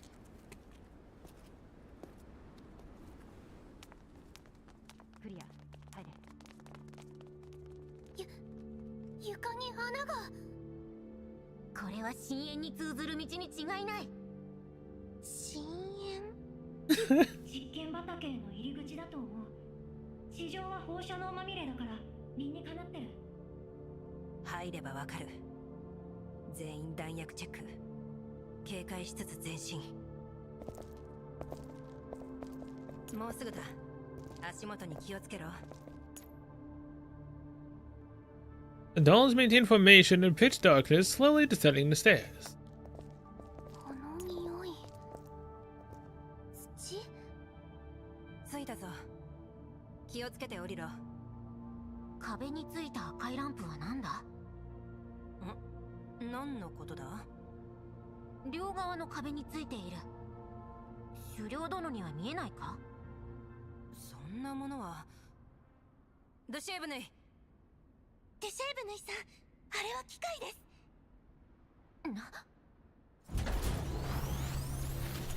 Blue arcs of electricity sparkle over the surroundings, and massive red lights light up on the walls. The silhouettes of bots crisscross in dim lighting. The sounds of scraping metal resonate through the previously silent environment. 方角、メイさん。走れ、地上へ。ソミ、出口を確保。しんがりは任せろ。はい、お姉様。 Overhead urges the dolls to leave while she stands guard on a narrow staircase. Striking down both bots beneath her that attempt to descend, the bots she strikes fall and crash into each other. An any gap formed is quickly swarmed by even more bots, their overwhelming electric arcs making over its scalp feel numb. この機械、セカンダリレベルのと同じだ。早く外へ。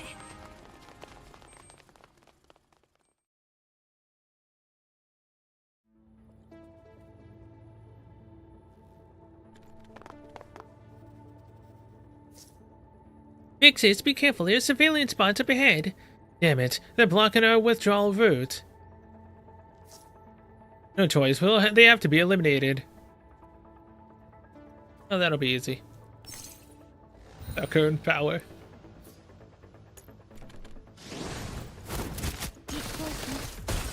We'll go 3.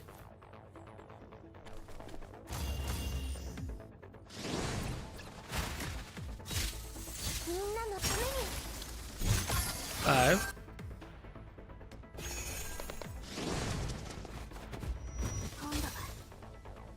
6. Damn it. Yeah, I really need to stop doing that skill, man. I could be fine if it only did it once, but it tends to do it twice. It really sucks when that happens.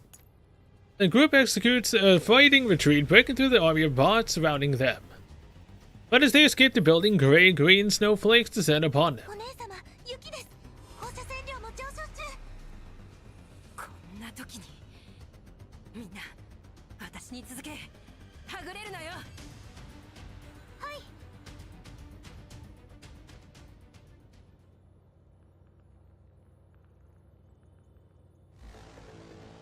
リスクはすべて排除されました。指揮官の役に立ててよかったです。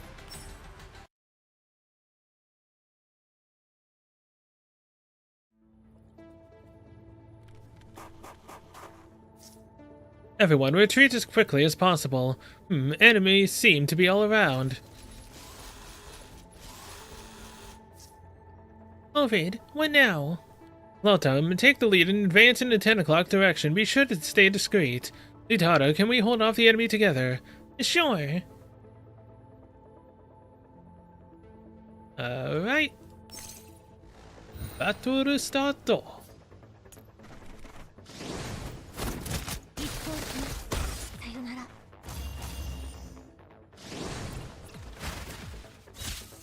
みんなのために。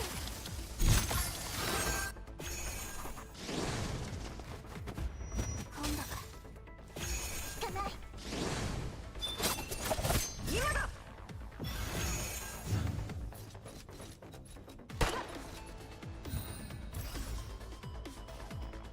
避けないんです。怪我しますよ。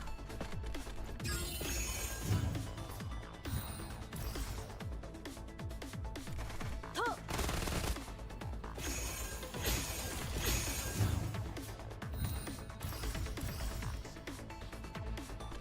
避けないんですか。怪我しますよ。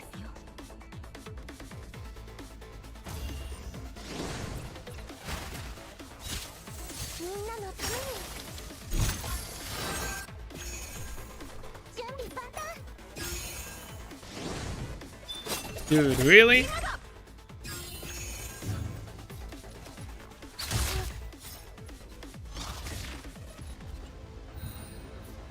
ごめんね。今だ。私は行くよ。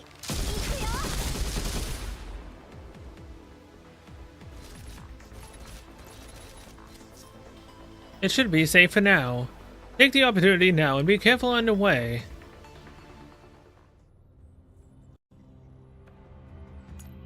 At the corner of a dilapidated building's third floor, an anxious face peeks out of a window with just a fragment of glass left on it. It is Ulrid and her companions hiding in the corridor of this building. After ensuring that the others are hidden well, Ulrid carefully looks out of the window. お姉様、機械たちは。実験畑に引き返している。数が多すぎます。あくまで実験畑だけを守っているようだね。光学迷彩を使っているように見えたけど、どう思う？あり得るな。珍しい技術でもないし、暗闇だとさらに効果が期待できる。奥の様子を見てくる。みんなはそのまま待機してくれ。お姉様。心配するな。ちょっと行ってくるだけだ。待て、ドゥシェーブヌイ。なぜ私に銃口を向けている？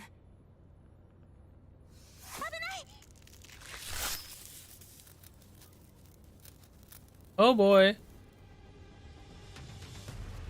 Owen feels what seems to be a shining object poking through her chest, followed by sparks which signify mechanical damage.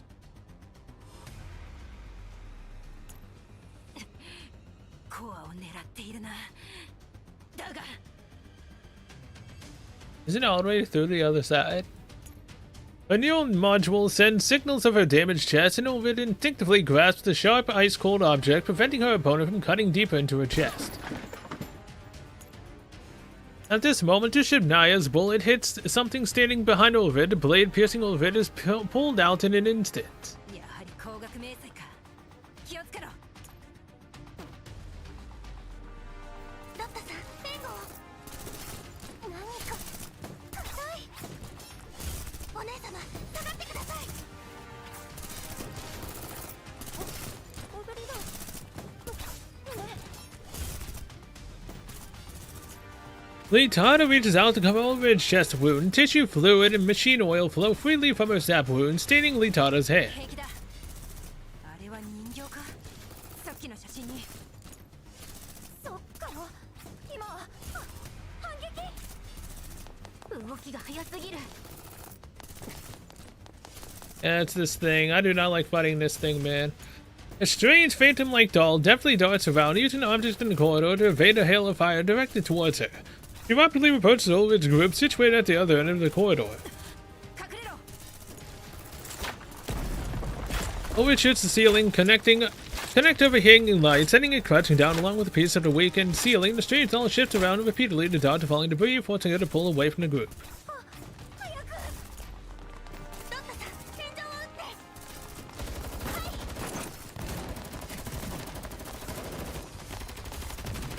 Under swarming Lotta's fire, the ceiling produces falling debris once again, but the strange doll has nimbly manages to dodge the falling object. これじゃ足止めにもならない。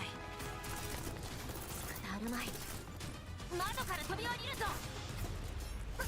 窓から3階から飛び降りるとは後でロザリンに怒られるな。Overhead breaks the already half-broken window, helping Lotta up to the ledge. 先に行け。スム、ルシェーブネ、続け。はい。行ったら。早く。 Oh boy. So I have 14 minutes left. By now, I believe. Ulrich and Litar laid and roll a few times on the ground before coming to a stop. Suomi and Dusevnaya helped them up. Immediately afterwards, the strange doll chasing them jumps down to her durable body, emitting a dull, loud slam on the ground. お姉様、あの人形が。しつこいな。倉庫に向かって走れ。我が足止めする。命中しました。 Dusevnaya's round strikes the strange doll's forehead, causing her head to lurch back in an uncanny manner, but in the next second her neck emits a series of clicking sounds and returns to its normal position. Her forehead is marked with a faint dent. この回復力、妖術の類か。ルシェーブネ、危ない。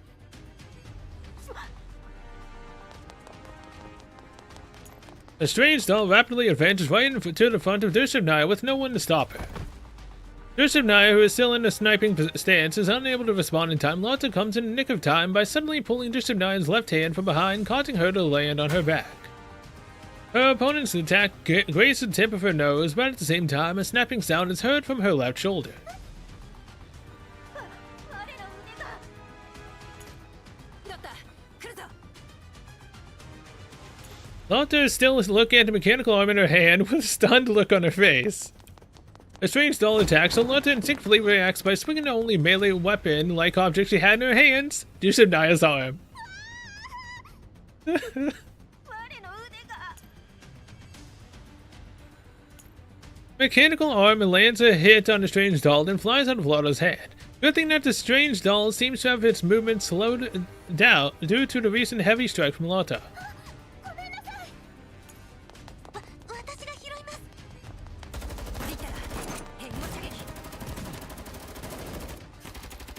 Under Ulrid and Litada's cupping attack, Suomi picks up Dusevnaya's dropped arm, then turns and runs towards Ulrid and the others. The one-armed Dusevnaya scrambles to pick up herself from the ground. 走るぞ。癒して殿の雷が我を待ち受けている。 Yeah. 失敗してる場合ですか。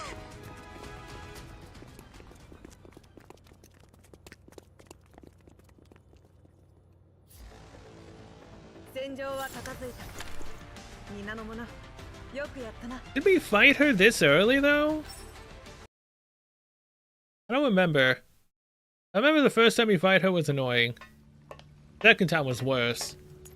After their hasty escape, the group is eventually forced to hide in a cooling tower full of steam in order to hide from the strange doll. A few dolls meekly hide in a relatively clean corner, waving a yellow-green specked steam rising from the bottom of the tower. Litada checks Dusevnaya's arm socket. The incident from a few minutes back adds to her worries. She wants to write a letter again, but obviously that's not the time. Light footsteps are heard, causing Suomi and Lotta to rise on alert. お姉様。ああ、私だ。 Ulrid has returned from her scouting. Suomi hands her a rag, which she uses to wipe off the droplets on her body. この煙、素体への影響は少ないようだが、目くらましには使えそうだ。ウルリドさん、外はどうですか？暴れる生き袋がちらほらいるが、あの人形は見当たらない。倉庫ではなく冷却塔に逃げ込んでしまったが、おかげでうまく負けたようだ。そもそもここを探索する予定だったしな。ドゥシェーブヌイは？リッタラさんが修理を。お姉様、その傷本当に大丈夫ですか？ああ、これのことか。Owen looks down to see her chest, which is now covered by a thick layer of insulating tape. After being stabbed earlier, she lightly pats it. 運悪く人工体液の通る箇所を切られただけだ。致命的な部位は無傷だし、傷口も塞いであるから心配ない。Owen waves at Suomi, then makes 2 steps in. She was ceaselessly taught to wrap Dushevnaya's shoulder with tape. なんとか配線はつながったけど、不安定で接触不良のリスクもある。こんな時にマチルダがいれば。ごめんなさい。私のせいです。ロッタ殿は我を救うのに必死だった。大賢者殿も力を尽くしてくれた。皆の行く手を阻む落石は我の方だ。また随分独特な例えだな。自分を責めないで。そもそも本調子でもない君を無理やり連れてきた僕たちの責任だよ。我は役に立てているのか？ As she did. 当然じゃないか。私もリッタラもお前がいなかったら。そうだろリッタラ。リッタラOwen turns to face her after not hearing Litada's reply. She knows that Litada is deep in thought, while staring at a nearby pipe with hot water gushing out of it. どこか気になるのか？床の下に埋まってるもの見えた？ああ、煙でよく見えないが、この色、コーラップスクリスタルだな。うん。冷却塔下部にクリスタルを設置して、煙突効果で大気中にコーラップス粒子をばらまくことで放射線量を上昇させているんだ。これまでの情報から異常のある冷却塔は全部で3つ。位置が離れてるからこの辺のエリア全体に影響を及ぼしている。つまりこれらの冷却塔を機能停止させれば放射線量は下がるということだな。そうなれば生き袋も集まらなくなり、探索の続きもしやすくなる。続き？そうだ。実験畑の詳細はまだ確認できていない。あの人形と機械たちに守られているんだ。まだ荒らされていないはず。もしここで食料を生産することができるなら、今後資金に困る心配はない。お金があればサーバーも拡張できる。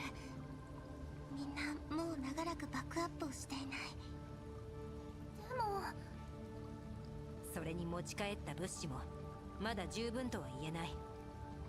監視カメラによれば最初の倉庫以外にもまだまだ物資が貯蔵されている。ここで生き袋を排除すれば今後もっと楽に物資を回収できる。人形用の修理ポットも使えるようにしなければ。本当にここへ移住するつもりですか？別にずっとここで暮らすとは言っていない。だが少なくとも今の拠点よりはマシじゃないか。あの人形と機械がいるのに。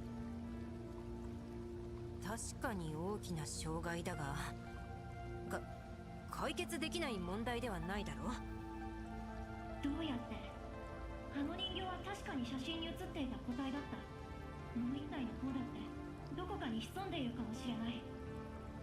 もし彼女たちを指揮する人間がいるとしたら、僕たちの侵入を許すはずがないよ。だが稼働したまま放置されている発電施設と、未だそれを守り続けている機械と人形、そしてなぜか発生しているコーラップスクリスタル。どれか一つだけならまだしも、これら全ての偶然が同時に起こるとは考えられない。これは破棄されたように見せかけて、実際はまだ運営されていると思った方が妥当だよ。そうだな。Ulrich is no longer able to mask her own dismay. She slumps down to the ground, holding her head in distress. Litana's analysis has revealed all sorts of pessimistic results, bearing a serious look on her face. At this moment, Ulrich hears a low-volume mail notification from Rosalie. ごめんね。でもこの演算結果は無視できないよ。そんな。え、じゃあここはダメということですか？それじゃあウルフィンがもう儚い希望すら打ち砕いてくるか。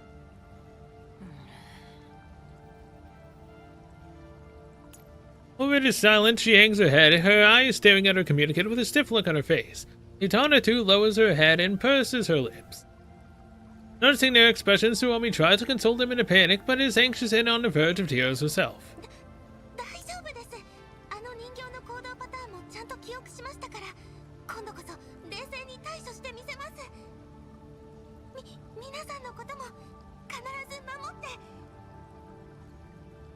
I mean, you are the best support. Tsuomi's anxious words are carried in a sobbing tone. Ulrich pinches her thighs hard. これではダメだ。人間に頼らず生きていくと決めたのに、人間の存在に怯えてどうする？お姉様。Ulrich keeps her communicator in one swift motion, then springs up from the ground, pressing her hands down hard on Tsuomi's shoulders. 心配をかけてすまない。つおみ、励ましてくれてありがとう。もう悩むのは I mean, she literally is in the game too. ここに誰がいようと関係ない。私たちには物資が必要だし、ウルフィンのように軌道を待っている人形たちもいる。ここで諦めるわけにはいかない。だからだからだから？どうすればいいか教えてくれ、リタラ。What a leader, going to Litara instead. お前の方が演算能力は上だからな。こんな状況なんだ。大胆な計画を頼む。大胆とかどの口が言うんだか。探索続行を決めたのは君の方でしょ。 Despite her complaints, still Litana diligently begins a new round of calculations. She holds her black pen, writing rapidly on her notepad. これまでにない計画の予感がするぞ。みんなもサポートしてやってくれ。頑張ってください、リッタラさん。追加の紙が必要でしたら。茶はいかがか、大賢者殿。 How are you gonna serve tea here? Ulrich heaves a sigh of relief seeing the dolls surround Litana. She then quietly checks her email, clutching the old, worn rubber pig in her bag. 大体こんな感じ。 This one isn't gonna get finished, is it? ついてだけど、まず大前提としてコーラックスクリスタルのある冷却塔を停止させて、あの人形と機械たちも排除しなければいけない。仮に人間がいたとしても、これで僕たちに危害を加える手段を失う。勝手にそんなことしていいのか？静かにして。君はどうしたい？私はまずあの人形が誰かの指示を受けているのか、それともただ防衛プログラムに従っているかを知りたい。後者だとしたら私たちを侵入者とみなしても無理はない。まさか話し合いで解決しようとしている？向こうが応じるとでも思ってるの？その傷もっと深かったらその場で一刀両断されてたんだよ。気は確かなのLitana punches Ulrich's stab wound on purpose, but held back so that she wouldn't damage her further. Ulrich covers the wound with her hands, putting on an exaggerated expression of pain. 待て、こういうには理由がある。倉庫で生き袋と戦闘になった時も、実験畑まで向かう途中も防衛機械は現れなかった。確かに、もしかしたら実験畑だけを守っているのかもしれませんね。そう、プログラムに従っている可能性が高い。あの人形も同様なのだろう。彼女の警戒区域に入らなければ襲われる心配もないかもしれない。常世の番人ということか。もしそうなら彼女たちのテリトリーを把握して距離を取ればいいだけのこと。ただ話し合いで解決する手段があるなら積極的に取っていきたいというのが正直なところだ。仮に彼女の背後に人間がいた場合、彼女を Ah, yes, a friend, huh? 交渉決裂を意味する。むやみに敵を作らない方が賢明だろう。でも本当にこちらの話を聞いてくれると思いますか？それは試してみないとわからない。さっきはいきなりすぎて話し合いに持ち込む余裕も。 She stabbed you without trying to talk 今度 first. 遭遇した時はできる限り Of course you shot first and asked questions later. たとえ砂粒ほどの可能性でも諦めるつもりはないのだな、狩猟殿は。私たちはずっとそうやってかけてきたんだ。そうだろリッタラ。僕のシミュレーションではその可能性は限りなくゼロに近いけど、和解するにせよ撃破するにせよもっと彼女に関する情報が欲しいね。十分な準備が必要だから実験畑周辺の状況を加味して計画を立てておくね。その甘さくらい君が幸運であることを願うよ。ああ、頼んだぞ。力仕事は私に任せてくれ。計画は立てるけどみんなが認めてくれるかを保証しないよ。弾薬も残り少ないし、君とドゥシェーブヌイも怪我をしてる。今は拠点に戻った方がいいと思う。そうだな。では引き返すと、 Owen is the first to step out of concealment, but she is suddenly frozen in place. お姉様。来るな。 Oh boy. Hello. まさか追ってきたのか。 As she looks through the dim lighting to ensure her teammates are properly hidden, she raises both of her hands high up, facing the strange doll who is holding a weapon. こちらに敵意はない。聞こえていないのか。観察。何。今日排除。施設。防衛。実験。民兵。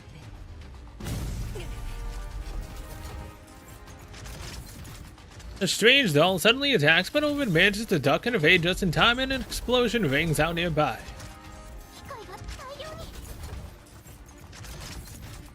A large number of bots appear from behind a wad of vapor. The strange doll attacks Ulrid once again. 危ない。これは話せそうにないな。全員離脱。 Well, 10-2. Wait, what? It's loading me into the battle? ごめん。行くよ。 Why won't this gang stop tailing us? Litada, we have to fight them off. Yes. How am... Oh, there it is. I'm about to say, what? How can I do the battle? It's ended.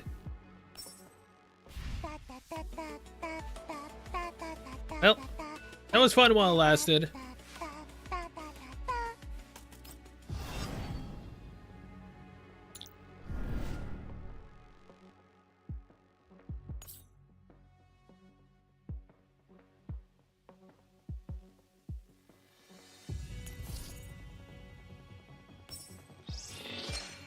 Well, also did not manage to get this. Feels bad.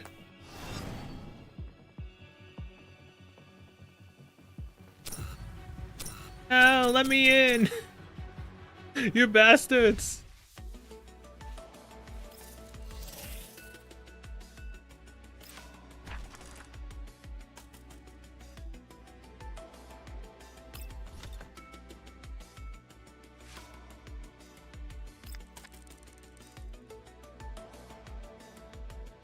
Obviously, this is the entire story so far.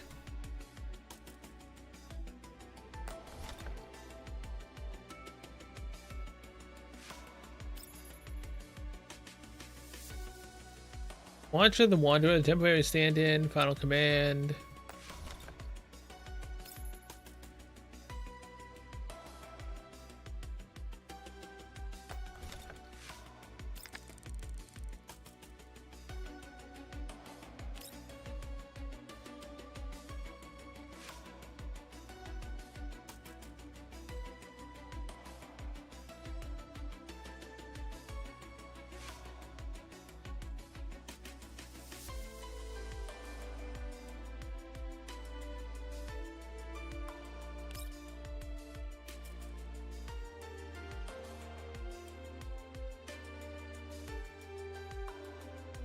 What is this?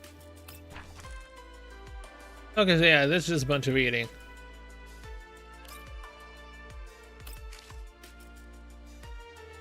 Click the button on the right to play this part of the story. Are these all the cinematics?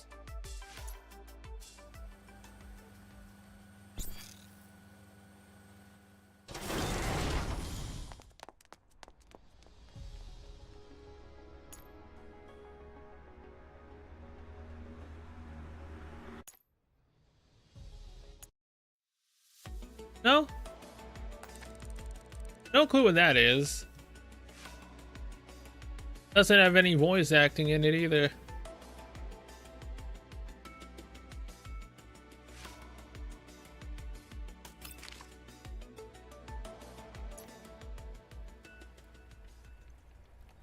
Yeah, none of this is voice acting. Alright.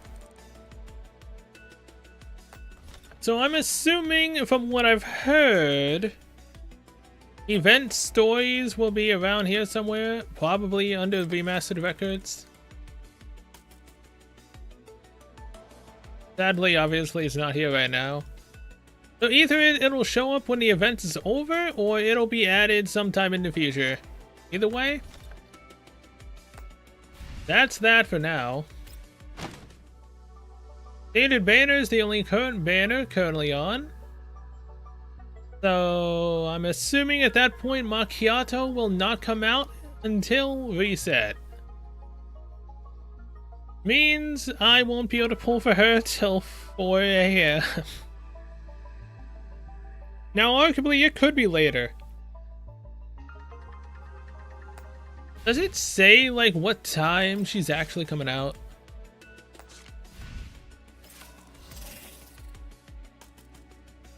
But either way though, at least the game let me actually finish the story before it cut me off.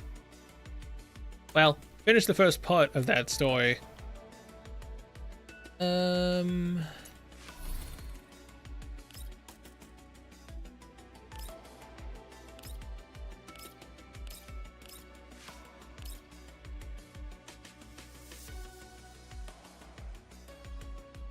need to do this as well for 200 collapsed pieces. I'm gonna forget though.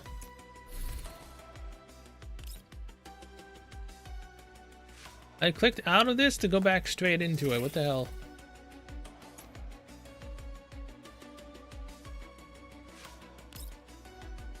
Events? Currently nothing. Oh, dangerous excavation goes on until the 30th. Oh god. I was wondering when this actually ended. Voyage logs, the event is now open. This is a battle pass. Affinity system.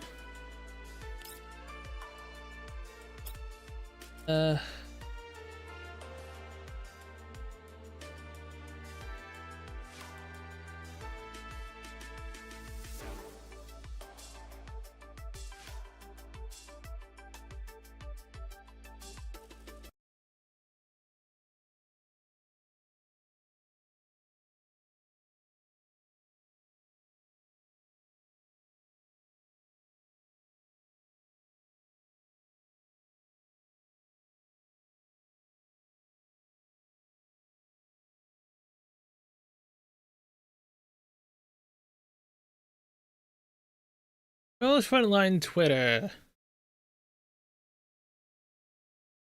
When is Macchiato coming out? Since the launch of the Girls Frontline 2 and Exilium, we are deeply honored by the attention and love shown by the commanders from the world. Over this time, we have received valuable feedback, ideas, with the arrival of the new patch on the horizon. What time?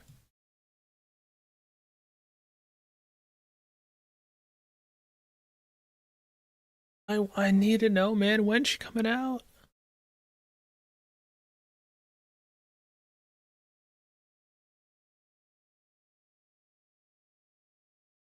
Redeem code for the Christmas code.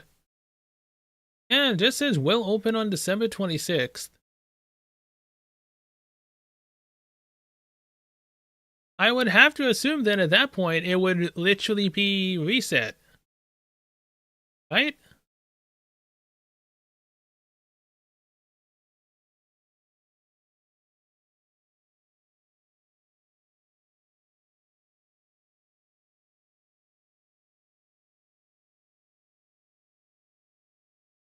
And there's the typical meme of womb force.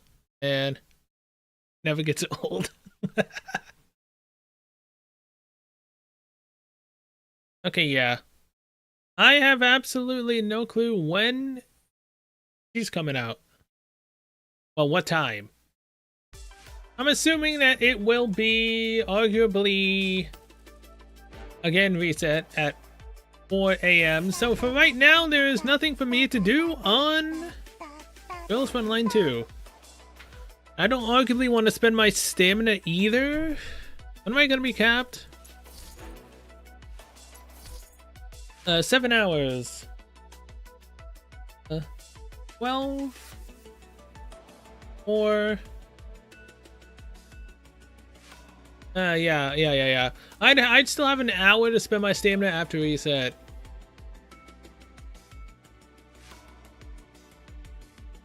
Yeah.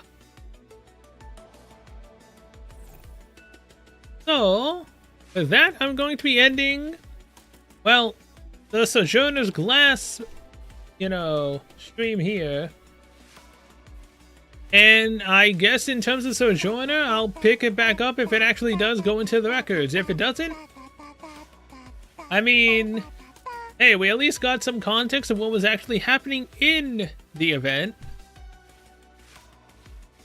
It should be added.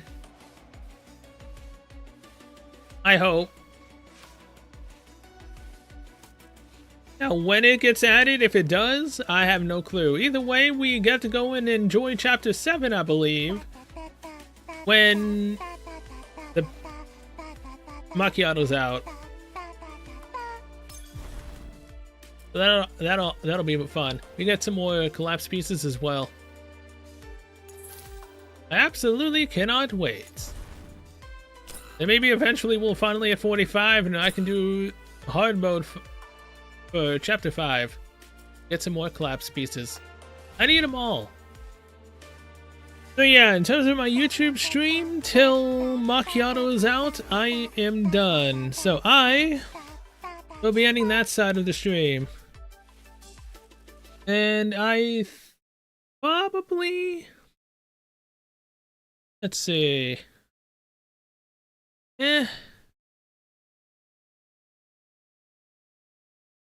Honestly, I might end the Twitch side as well. Yeah, I might honestly actually end Twitch as well. Either that or play Path of Exile 2. I might just end it though. And if I do end it on Twitch, I might start it back up again if I decide to actually play PoE 2. But I need to make sure my stamina and whatnot, every other gacha is done.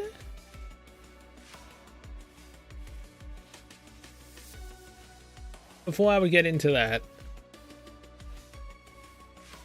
So yeah, I will see you guys for Macchiato on YouTube side later. And hopefully I get her Because we are currently... Oh, son of a... I think we were 20, 30 something away from getting her. So, well, from getting the, SSR. So at that point, it's like, am I gonna be capable of getting her? I mean, let's just say I have enough to do 10 shots.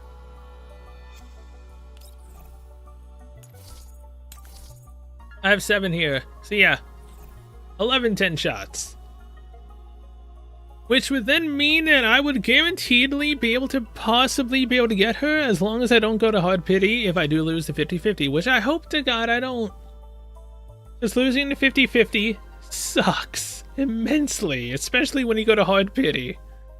So yeah, I'll see you guys later.